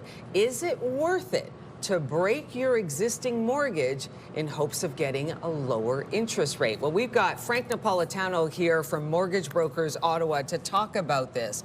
First off, good morning to you. Good morning, Good Rosie. morning. Good morning. Okay, so first off, where are interest rates right now? Are they good? I think they're good. If you look Okay. at over, the last 20, 30 years, we're pretty good. I mean, you can get a 5-year, if your high ratio or if your loan to value is 65% or less, 3.79% for a 5-year. Not horrible. No. Not as good as 5 years ago when you were getting 1.5% or 1.89, but those were certainly, that's a one-off. I mean, that's a lifetime, once in a lifetime. But, I think 3.79 is reasonable. I think what people struggle with is the fact the cost of everything else is so expensive. So there you go. And of course, you see those numbers. There is a difference here, 1.8 or something. That's your, your mortgage rate, your interest rate, and now you're staring down maybe 4% or more. Everything is more expensive, but you do have this mortgage that now some people, and some people have a mortgage rate where that it's about 5%, 6% because they locked in a few years ago. But they're still in the middle of that. They're not done with that mortgage yet. Is it worth it to say, call up the bank and go, you know what? We're seeing mortgage rates, interest rates now a little bit lower than what I'm paying right now. You got to do the math, I guess, but is it worth it to go in there and possibly break your mortgage and pay a fine, a penalty, to get a lower rate? it could be worth it, but again, some banks, so if you look at the major banks, they use posted rates. So they've got this posted rate, then they give you this discount. So if you took in 23, let's say, I mean, the average 5-year mortgage was 5.5% in 2023 after a discount. But the posted rate was 7.5%, so you were getting a 2% discount. So the question is, so now they use that against you. So I think it's worthwhile. The bank will never call you and say, by the way, we have maybe there's an opportunity for you to get a better rate. They won't call you because you're sitting at 5.5.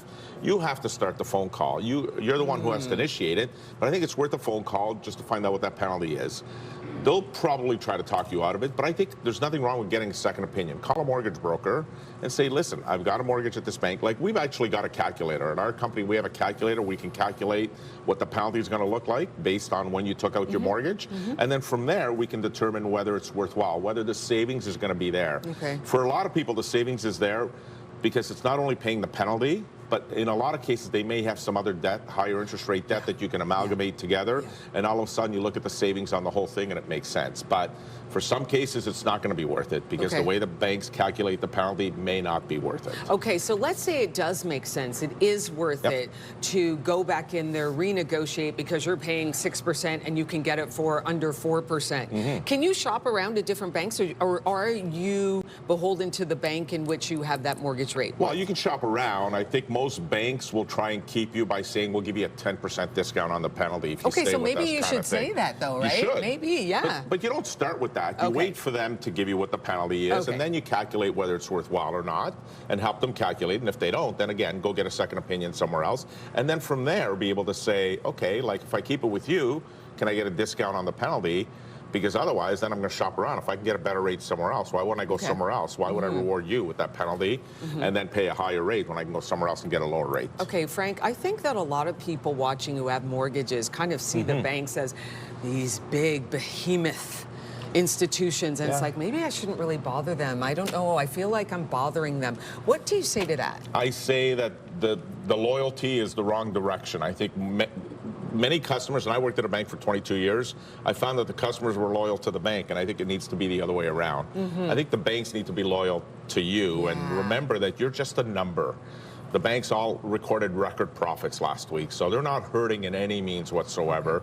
They need to do more for Canadians, in my opinion. They need to do so much more. They need to help Canadians more, because it's tough out there. And we're seeing a lot of Canadians with credit card debts that are reaching peak limits. We're seeing Canadians struggle, and they're not doing anything wrong. They're just working. They're doing everything that you're supposed to do, and yet they're struggling to make ends meet. And here are the banks recording record profits. So you don't have to be loyal to them. They're very profitable. You need to look after yourself. Yeah, and if it's affecting your quality of life and you think you can save a little bit of money and relieve some of that stress, you really should ask those questions, right? Go in there. 100%, yeah. All right, thank you so much. Oh, Frank Frank Napolitano from Mortgage Brokers Ottawa. It's always great to get that information from you. Thank you so much. Pleasure. Melissa. Coming up on Your Morning Ottawa, a new French-inspired bistro has recently opened its doors in Westboro. We give you a little sneak peek of what you can find at Goldfinch coming up.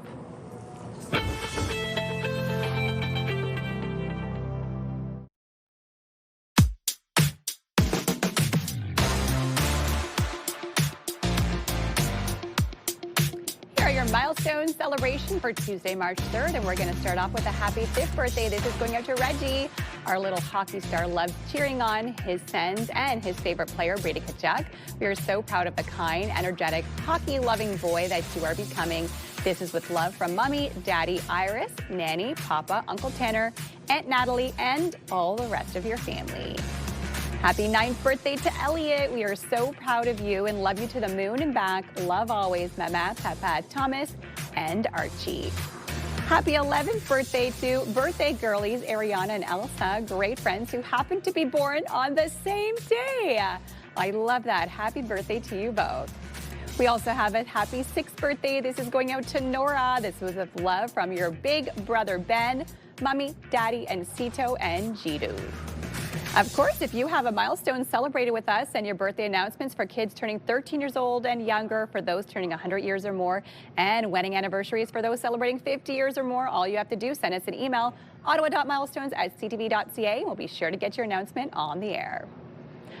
Dreaming of an unforgettable adventure while indulge in the magic of Hong Kong? Enter for a chance to win a trip for two courtesy of the Hong Kong Tourism Board. The prize includes round-trip flights on Cathay Pacific, 4 luxurious nights at the Park Lane, Hong Kong, $1,000 in spending money, and 3-day passes granting access to over 20 amazing attractions. Explore vibrant markets and serene temples, indulge in world-class cuisine, and take in breathtaking views. You can enter online at ctvottawa.ca, or you can scan that QR code on your screen for your chance to enter, and good luck. Here's a live look at our sky cam this morning. A bright and sunny start to your day and mild into the afternoon. A high of 1 later on this afternoon. Currently feels like -16. Good morning, Ottawa. Happy Tuesday. It is 7:56.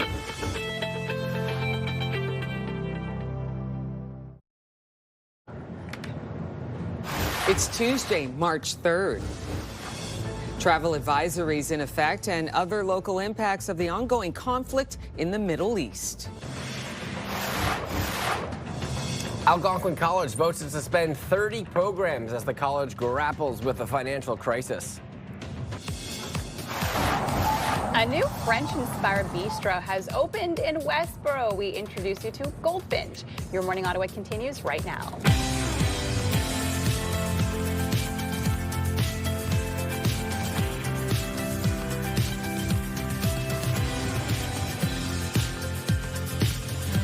Good morning. How's it going so far? Thanks so much for starting your day with us. I'm Rosie Edda. I'm Will Aiello. And I'm Melissa Lamb. And we have a very mild couple of days in the forecast for us. Lots of sunshine as well. Can't wait to give you all the full details. Looking forward to it. But right now we're going to get to today's top stories.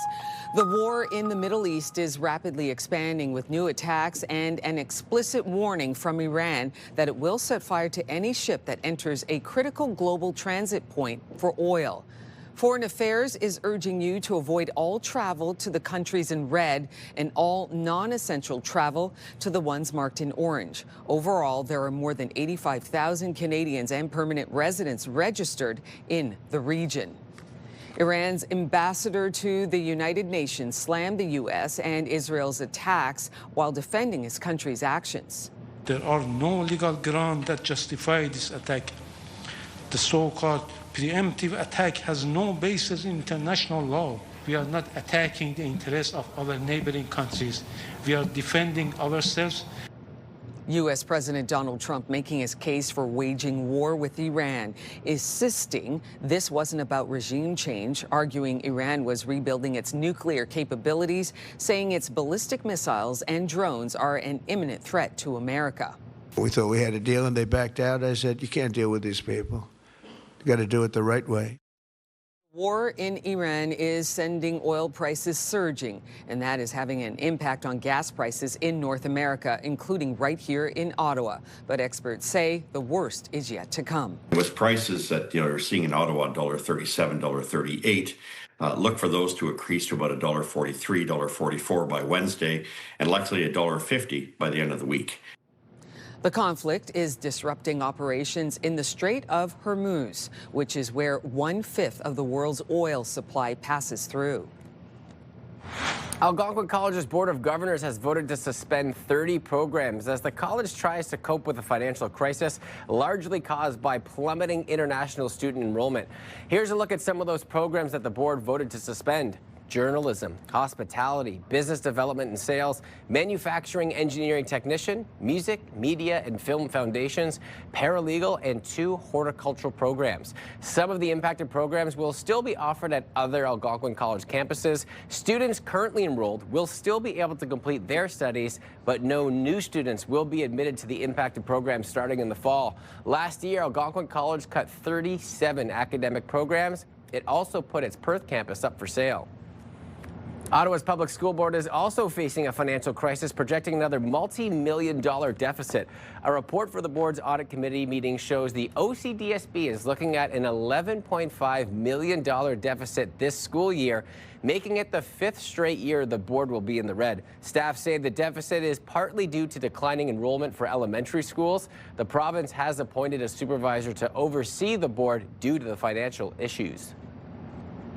A pedestrian is in hospital with serious injuries after being trapped underneath a bus in Centertown. It happened on Elgin Street near Gladstone yesterday afternoon. Paramedics say the woman's legs were trapped under the middle wheels of an articulated bus. Emergency crews managed to lift the bus and free her. She was taken to the hospital in serious but stable condition. Her injuries are not considered life-threatening. OC Transpo says it is investigating how this happened. Canada's largest public sector union is calling on the government to stop its early retirement incentive for employees, alleging it circumvents collective agreements. No one knows what that means, how it's going to impact people. No one has seen any wording on it. And so why are you creating something new that's going to impact them when in the collective agreement you have something that's clear and transparent that has been mutually agreed on by the employer and the union? So that's really the issue here. The union has now filed an official complaint saying the program should be halted until specifics can be negotiated. The union says the government rushed the program and did not properly explain workforce adjustment rights. In December, approximately 68,000 early retirement notices were issued to federal public service workers. The Ottawa Police Service says it will not be participating in the federal government's gun buyback program. The program opened in mid-January. It gives owners of banned firearms the option to declare interest in receiving compensation for turning over eligible guns to police or deactivating them. Participation by municipal and provincial police services is voluntary. The OPP, Kingston Police, and Toronto Police have also declined to participate. The first time on a subway is a special ride, even for the dogs. All right, for one day only, Hong Kong subway system allowed dog owners to bring their pets for a ride. Organizers called it a dogathon, aimed at promoting pet inclusivity. People aren't even allowed to eat or drink on the Hong Kong subway, so letting dogs ride in the trains was also quite the big step. The final stop of the event was at a party at Disneyland Park, making this one-off ride pretty hard to top. I love that the complete other direction. No eating, no drinking, all animals welcome today. Yes. And imagine for commuters not being able to have your morning cup of Joe on the subway or on the train ride. Like, I think, you know, I would need that cup of coffee, right?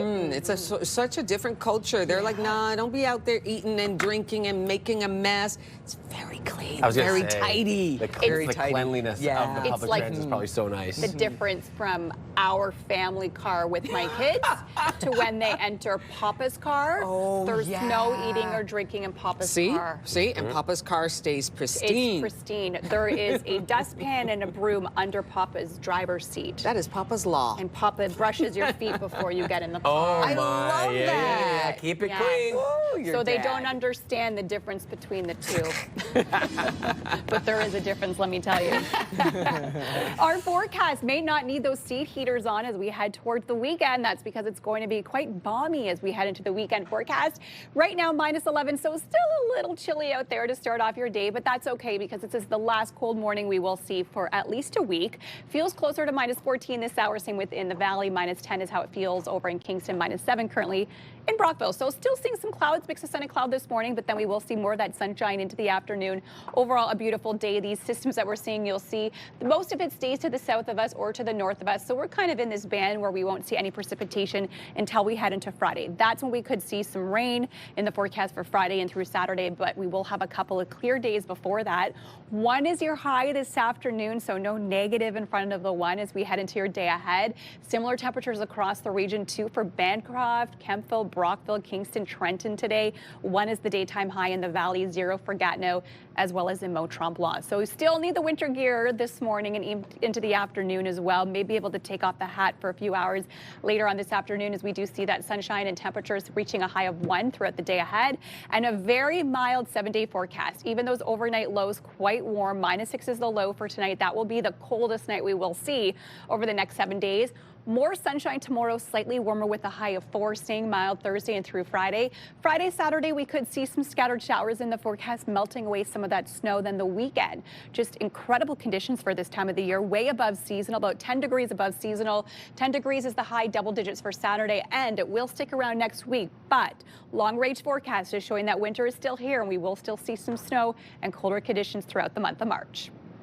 On your drive-in right now, there is a collision at the corner of Maryville Road and Baseline, so avoid that area if you can on your highways. The 417 eastbound seeing major slowdowns from Moody right through till Maitland, westbound on the 174, delays at 10th line in through the downtown core.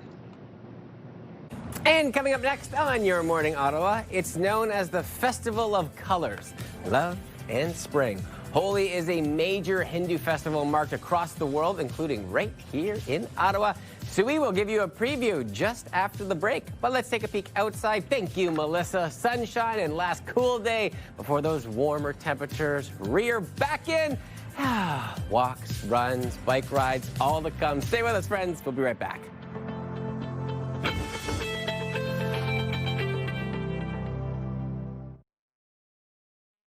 Today's Snow Report is brought to you by Camp Fortune. Let us teach you to love winter. Welcome back, everybody. So, snowfall not in our near future. So, if you want to hit the slopes, I think the next couple of days is your best bet. Take a look at Camp Fortune at this time. 4 of 7 lifts are open, runs 14 of 27. Let's take a look across the board on your Tuesday. Edelweiss, only 2 of 5 lifts are open, but many runs. Mont Cascade, 16 of 21 runs.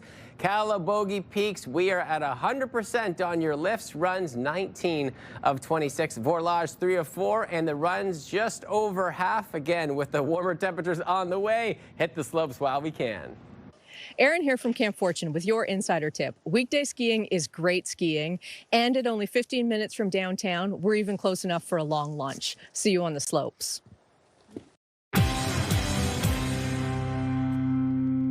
Well, it is known as the Festival of Colors, Love and Spring. Holi is a major Hindu festival marked across the world, including right here in the capital. Prince Singh is a member of the Bihar Association of Canada, and he joins us to talk about the significance. Good morning to you, my friend. Good morning. It is so wonderful to have you here, and I love that it's celebrated not just here in Ottawa, but across the world. Tell me a little bit about the Holi Festival. Well, Holi is an ancient Hindu festival which is celebrated all over the world, especially in India and Nepal, within the different communities. And Holi is also known as Festival of Colors, and but it has much more deeper meaning than colors and celebration. It is more rooted to their culture and traditions. Holi is mostly celebrated in the month of March, which is a month of change. People celebrate that change with the hope of, with the new beginning and hope and positivity. In which like spring is going to be like begin and winter is going to be end. And also I'll see like people mostly on this day go to each other's house, they play with colors, and also they forget all the past misunderstandings and they start fresh one and they strengthen their bond. So yeah, this is all Holi is about. It's so wonderful. We've got some video playing right now. You talk about the Festival of Colors, and it's so apparent in that video. What is it about the colors that ties into the tradition? So basically, it is like, I'll talk about the Bihar basically. Yeah. Like in Bihar, what happened, like it is not a one-day celebration. It is mostly like a day before like the exact Holi. So people gather in an open space, they light a bonfire, they sing some folk songs, they dance, they play some musical instruments. They sing about like basically the change in nature, the change in like, they also talk about the God also in those songs, and they play Holi. And the next day it's basically the colorful Holi when they play with the colors and they again go to each other's house. And this is all a tradition from a long time. And especially they, like I will say, the cuisines are very amazing in Bihar basically. So they, especially on Bihar, they cook some amazing meals and they eat together, and yeah. It's so great, and obviously, having a passion for this, and you celebrate positivity and love. Do you have some good moments from your own personal history that really speak out to you with your family and friends? I will say yes, because I remember when I was like kid, it is so colorful, and we play with the water and water balloons, so it is always a memorable time for us. And when we all the friends when we were young, so we play, and it's a lot of memory. And I remember if I upset with one of my friends, I especially go on Holi. I play with color, and we all sort it out, I was going to say, is there certain targets that you have with your friends that, the balloons that you're what, I can't wait for this day, because then you get to have some fun with it? Exactly, yeah. I love that. Okay, and then when you take a look at the celebration here in Ottawa, what can people expect if they're going to come celebrate? Well, so in Ottawa, it's our event name is Ottawa Holi 2026. It is one of the biggest events Holi event is going on in the city. Wow. Bihar Association of Canada, BACA, is presenting or organizing this event. We are organizing this event from last multiple years. Every year this event is going bigger and bigger. And because of its success, we are getting too much inspired, and we want to do for the community. And this year, this event is held on Saturday, March 7 from 4:30 p.m. to 8:30 p.m. at Ron Colbert Center in Ottawa. So, and also people going to be expect some cultural performances. They're gonna see some live DJ, photo shoots, and photo booth, and they don't gonna miss out the traditional Bihari cuisines, which is the main attraction in our event. So yeah, I'm hope people will come and enjoy the event. Of course. Well, personally, we really appreciate you coming on, sharing the heritage behind it and the culture, especially if you want to celebrate right here in Ottawa. Appreciate your time this morning. No worries. Thank you so much. All right. It is a beautiful day outside, and this is the coolest it's going to get. Sun is shining and temperatures only up from here. Stay with us. We'll break it all down. We still got about, 35 minutes left right here on Your Morning Ottawa.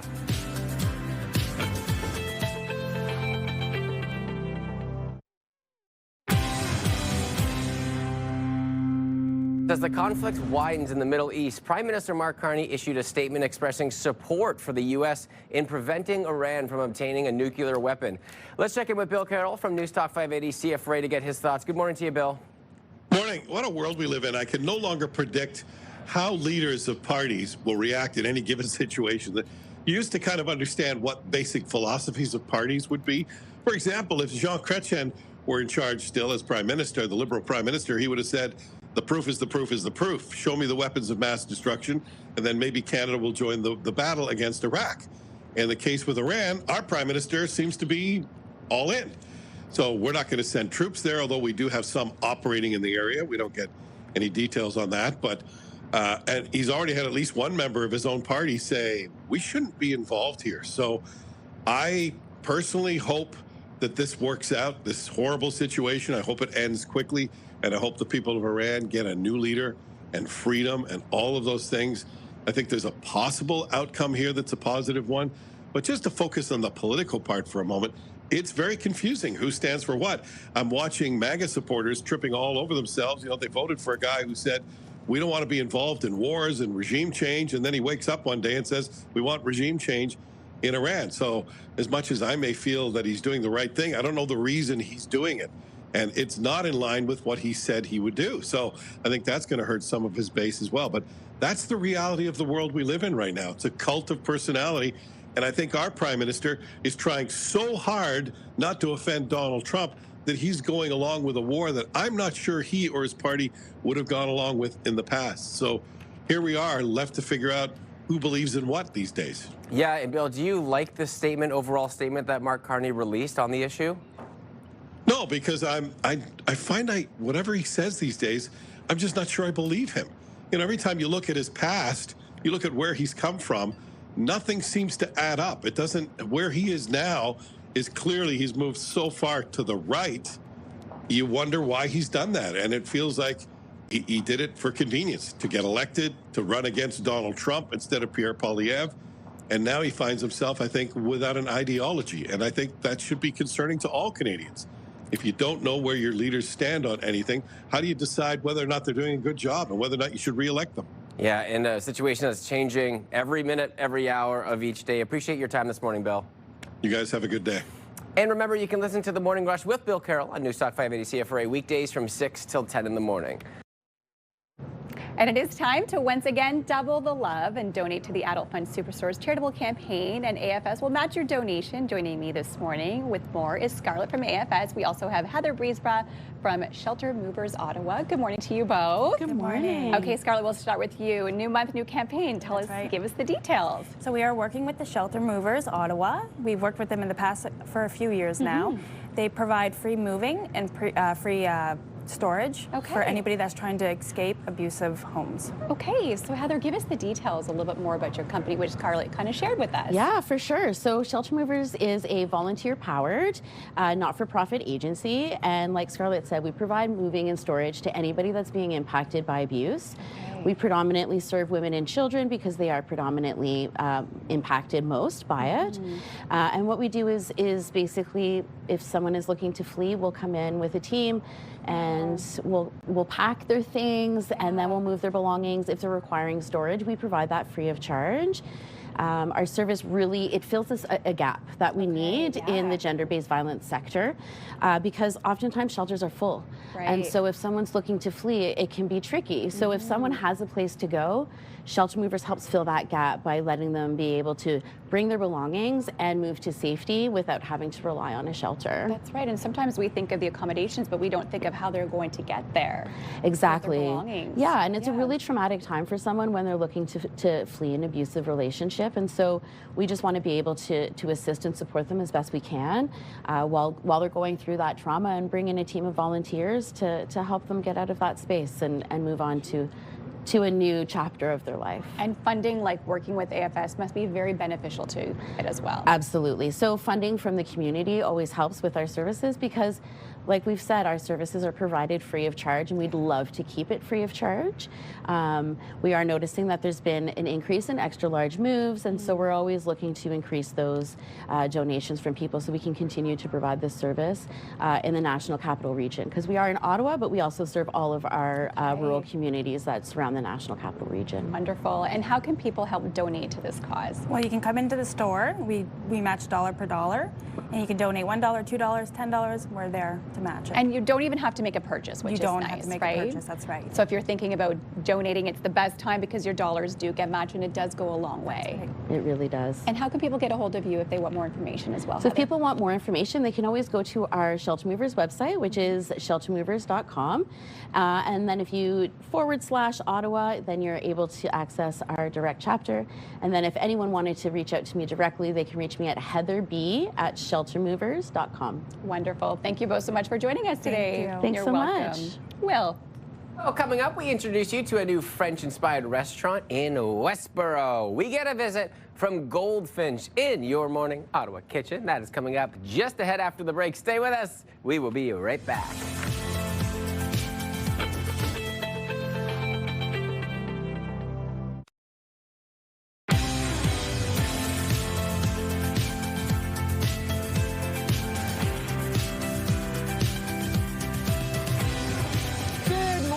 Up on 8:30. Welcome. I'm Rosie Edden. I'm Willie Ella. And I'm Melissa Lamb. Okay, and Melissa's been saying all morning long, yes, it's a bit on the cool side this morning, but things are going to warm up. Things are going to look very warm, especially heading into the weekend. Good. Double-digit temperatures. Can you believe it? Yes. We're here. We're here. So great to hear. Absolutely. Looking forward to that. Looking forward to your forecast. But first off, we're going to start off with today's top stories. The fourth day of conflict in the Middle East has opened with more strikes across the region.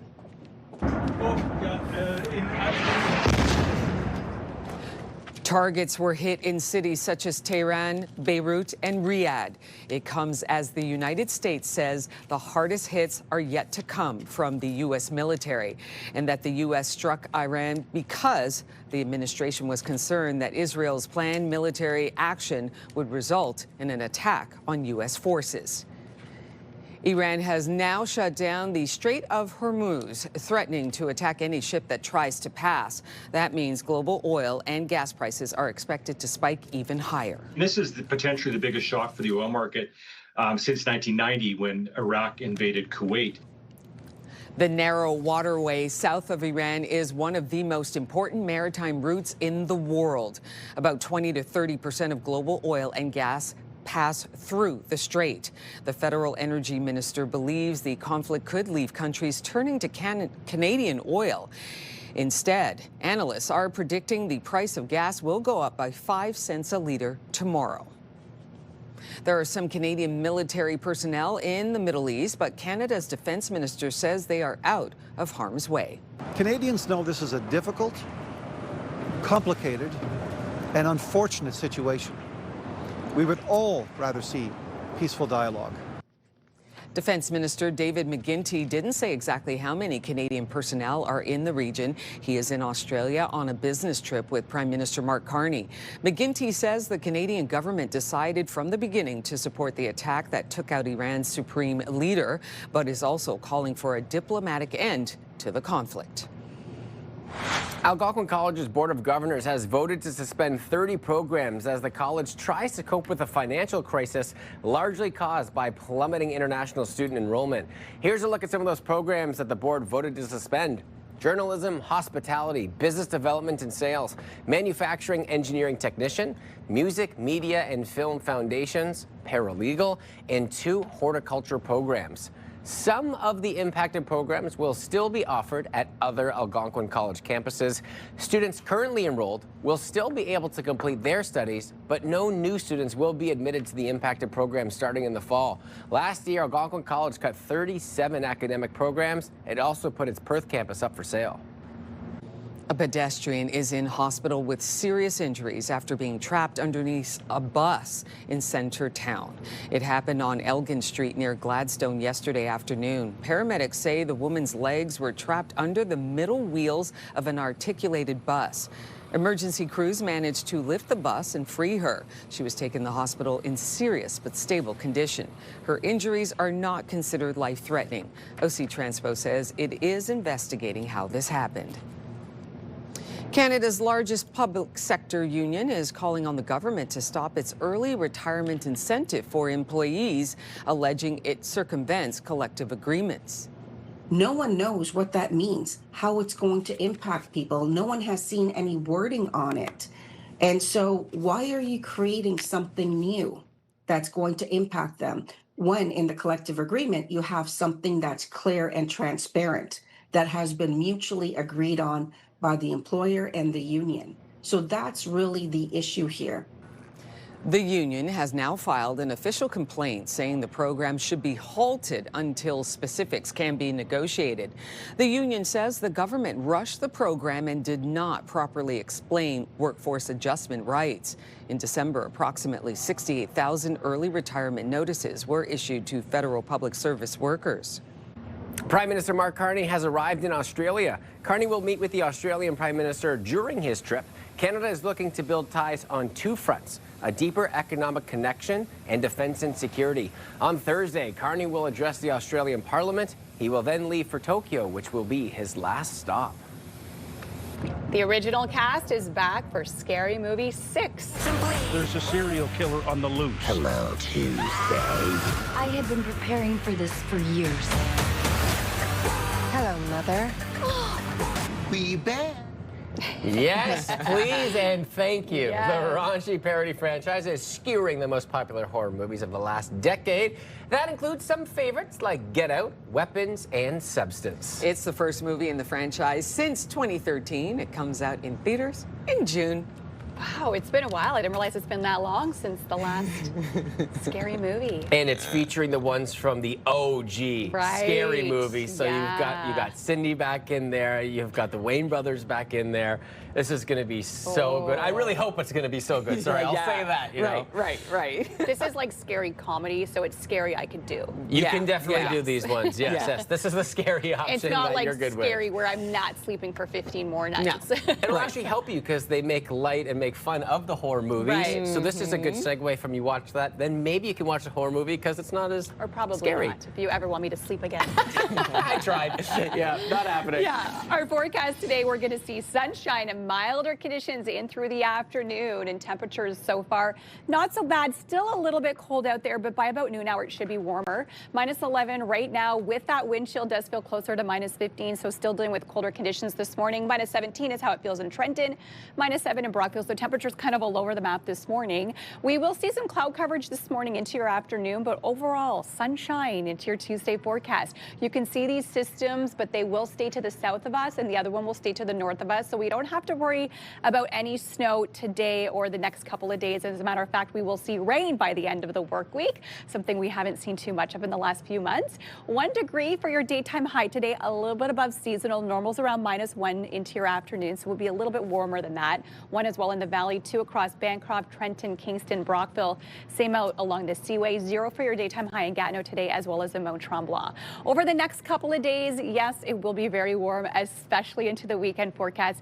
I have a feeling it's going to be t-shirt weather for a few people. -6 is your overnight low tonight. More sunshine on the way for tomorrow. A high of 4 degrees as we head into Wednesday. And then a little bit cloudier Thursday, Friday. We could see some scattered showers in the forecast, but staying mild. Then the weekend forecast. Yes, this is going to be short season for some people. 10 degrees for Saturday, 11 on Monday. So we're seeing some temperatures finally into those double digits. Weather brought to you by Yeckendorf Rashid. Experience, knowledge, and a commitment to excellence. On your drive in right now, here's a look at your time saver traffic. And the 417, we are seeing some volume at the Moody Drive exit in through the downtown core. We're also seeing a bit of volume on the 174 between 10th Line Road in Orleans and the Parkway this hour.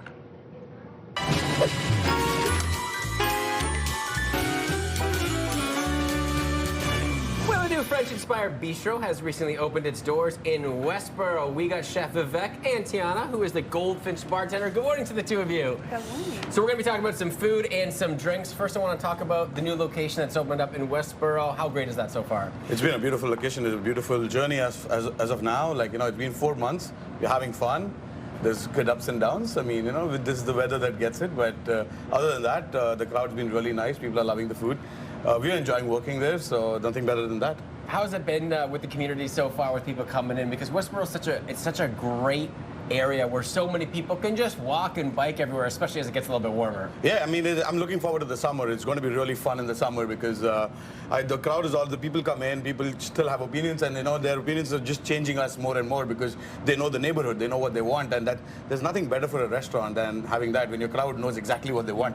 It's like, you want this? Okay, perfect, done. I am in, I'm sold. Oh, well, you know what I'm in for? These delicious meals you got, Vivek. So what do you say we get to these? Well, for sure. All right, what do you got for us today? Right up here, what we have is the tuna tataki, one of the highest sellers that are on our menu. Basically, sesame crusted tuna with some radish, horseradish mayo, vermouth marinated orange zest, some soy mushrooms, and then we're just going to add a little bit of basil oil just to finish it all off and bring a roundness to the dish.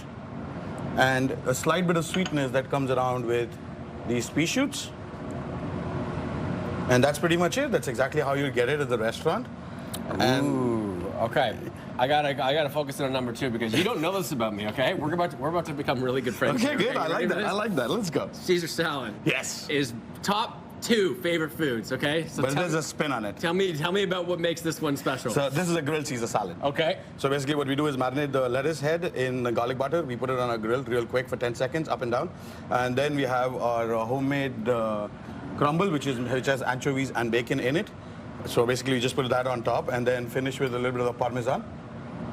What you're trying to look for this is basically, you get the reason it's different is because you get the smokiness from it. Okay. So you don't get smokiness from a Caesar, you know, like there's it's a different play on a Caesar where you have the Caesar dressing, then you have the smokiness from the lettuce, then you have the anchovies, the bacon. It's just a party in the mouth. It's one of my favorite dishes myself, like, and I think my colleague would agree that it sells the most. You're going to change my Caesar salad palate forever, aren't you? Please do. I managed to do it. No, it's going to get better. In a good way, yeah. It's going to get better. All right, Vivek, what's the final dish we got here? The last one we have here is the lion's mane mushroom with quinoa and a coconut curry. Like, this is our vegan, vegetarian, gluten-free dish, and one of the newest additions, but also the most hottest selling products that we have.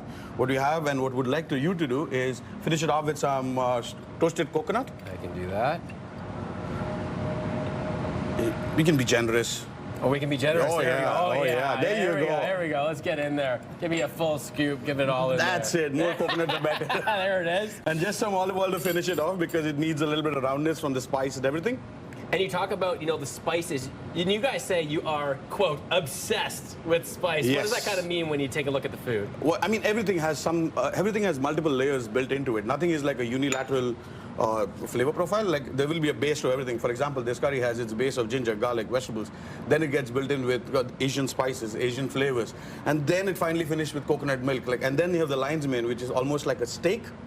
And that just makes the whole level different. Like, same with the Caesar. We're building flavors. Everything is all about building flavors. And so they call it obsessed with spices. You know what? I'll take it as a compliment. I love that as well. Does he not know what he's talking about, or does he not know what he's talking about when it comes to food? All right, we've got the food going on, and Tiana, we're going to do some drinks today. Beautiful.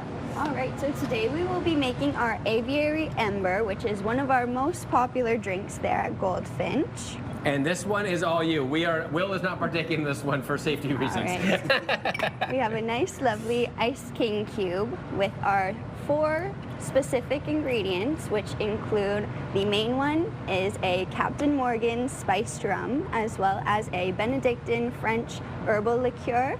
And to follow, we have a Calvados. Our Calvados, which is a Yeah, the Cavados, yeah. Apple mix. Oh okay. yes, our apple brandy. And then to follow along, it has 2 simple splashes of saline to enhance that aroma and bitterness, to mellow it down just a slight bit. Oh, nice. So what are you doing right now? So right now we are going to smoke the drink. And this is why you're doing this, not me. Exactly. And it's going to get very smoky in here, so watch yourself. Adam, our camera operator, starts to back up. You're okay, Adam. You're safe. You can come in. Exactly. And then we lift it up there to the camera. Wow. And that'll just be our like ivory ember. And that adds obviously a lot towards the flavor of when you have it and then beyond. It adds the cedar, the sort of foresty vibes, and gives a very nice experience at the restaurant, giving exactly what you see here. Beautiful representation. It's so wonderful. We really appreciate both of you coming on. If people want to come check it out, where are you guys located? We're located on 334 Richmond, on the crossing of Richmond and Churchill. Right in the heart of Westboro, actually. You can't miss us. Amazing. Delicious food, amazing drinks. Thanks to the two of you for joining us this morning. And if you want to be featured on our segment, email us yourmorningottawa@ctv.ca, and we would love to have you on. Taking a peek outside, sunshine filled and a warmth on the way. We will be right back.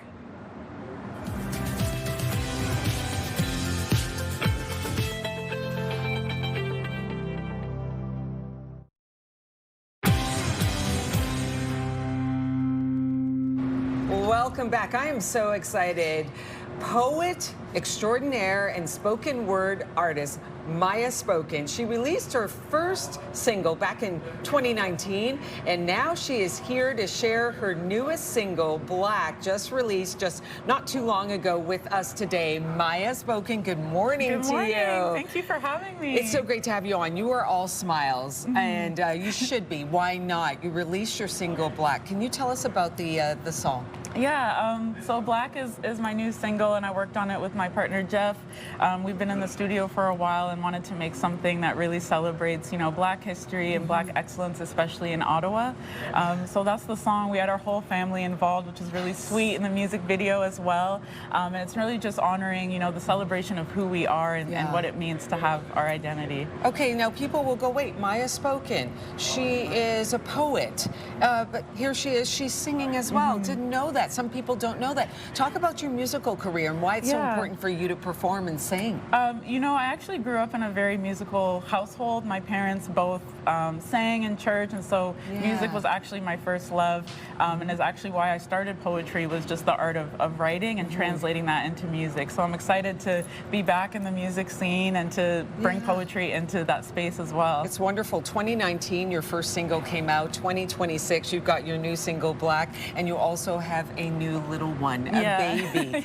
What are you thinking about in the future? What do you think he'll think about your music? Yeah, oh my goodness. You know, it's been so special because my daughter has actually been singing the lyrics to herself. And so I think both of them, seeing their parents, you know, create music like this, will just get to really feel confident in who they are. And I'm excited that, you know, they'll have this music video and just all of this stuff to always look back on. Okay, so you're going to give us a sample of your latest single, Black. You're going to sing it for us. Yeah. It's a beautiful song. It's Thank so you. melodic. If you want to get a little bit of it, you can also check it out on YouTube. Yeah, on YouTube, Spotify, Apple Music, on all platforms. Amazing. Maya Spoken.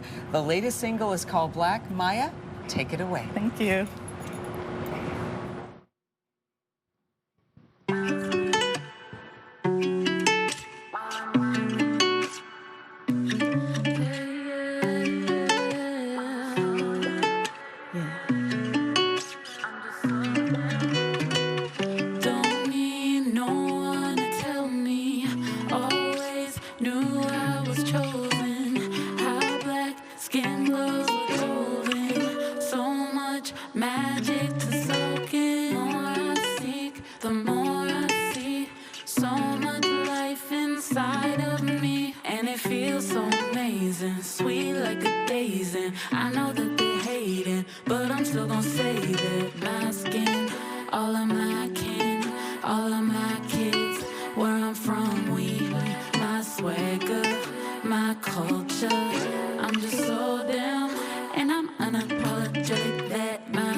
I'm just so damn, I'm just so damn. You see my grill, the way it shine. I'm on a high, yeah, tonight. We sipping wine, we so divine. Family cookout, electric slide. No, it's a vibe. My cousins ain't my blood, but I know they still gon' ride. The more I seek, the more I see. So much life inside of me, and it feels so amazing, sweet like a daisy. I know that they hate it, but I'm still gonna say that my skin, all of my kin, all of my kids. Where I'm from, we, my swagger, my culture. I'm just so damn, and I'm unapologetic that my skin black. Thank you. Maya Spoken, new single out. You can listen to it on Spotify. Take it all in. That's a beautiful song. It's very, very sweet, very melodic. Yeah. And yet when you listen to the lyrics, it's like, oh, wow, making a beautiful statement. Maya Spoken, thank you so much for coming on Thank today. you for What a having lovely me. song. Puts me in such a great mood. Thank you. All right, we're going to be back with so much more. Look at that beautiful sunshine out there. Melissa's telling us warm weather is on the way. We'll be right back after this short break.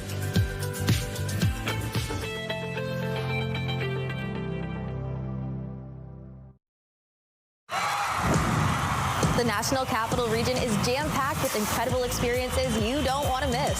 Hey, I'm Tanea Taylor, your iHeartRadio Weekender, powered by Barrhaven Ford. Get the inside scoop on all the biggest and best events every Thursday, Friday, and Saturday on CTV, Move 100, Pure Country 94, TSN 1200, and News Talk 580 CFRA. iHeartRadio Weekenders is powered by Barrhaven Ford, Ottawa's newest and largest Ford dealership, and Ontario's #1 Ford EV dealer.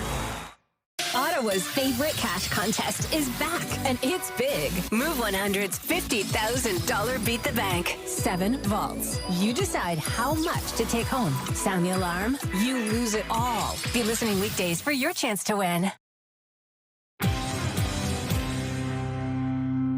Well, welcome back, everybody. And Ottawa, get ready to be inspired by experts and discover the latest trends. It is the Ottawa Home and Garden Show, presented by RE/MAX.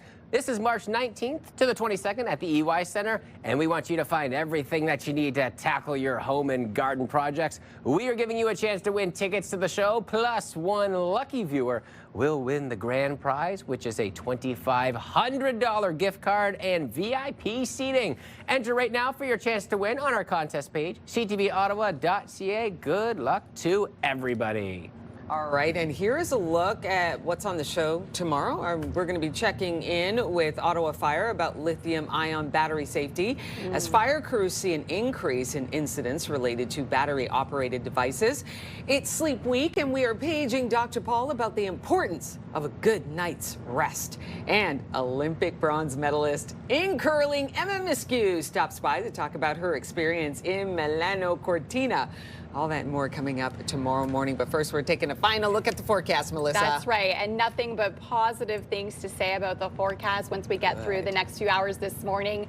Check it out for today. Sunshine and a high of 1 degree. Even our overnight lows aren't going to be too shabby. Nothing to see in our forecast models. You can see there's snow, but it's going to stay to the south or to the north of us, so we don't have to worry about any precipitation until Friday. And it will be in the form of some rain. So we are expecting rain on the way. No snow totals for us as we head into our forecast, but check out the 7-day forecast. Yeah, that's what we want to see. Don't have to worry about snow, just a little bit of rain by the end of the week, and 10 degrees and 11 degrees on the weekend. And I have a feeling we are going to see some people in shorts. Yes. Right? Yeah, as soon as we hit double digits, it's like shorts and tank top season for some people. Yeah. I want to ask you, when we're having an Olympic bronze medalist here tomorrow. Yes. What is something you really want to know about that experience when you think about Milan specifically when they're coming back here? Yeah. Well, hopefully she'll bring the medal. Yeah. And then I would love for her to describe what it's like on the podium, the Olympic podium, right? You see your country's flag go up. How did she feel? Emma Miskew is going to be on the show tomorrow, bronze medalist in curling, and we are so excited to have her on. I want to know, because they started off a little slow. They were 1 and 3 to get to that bronze medal. Like, what was the mindset that they knew that they just had to keep on going, right? Like to never give up. So exciting. It's going to be so great to have her on the show and talk about that experience. How lucky are we? Have a great day, friends. We'll see you tomorrow.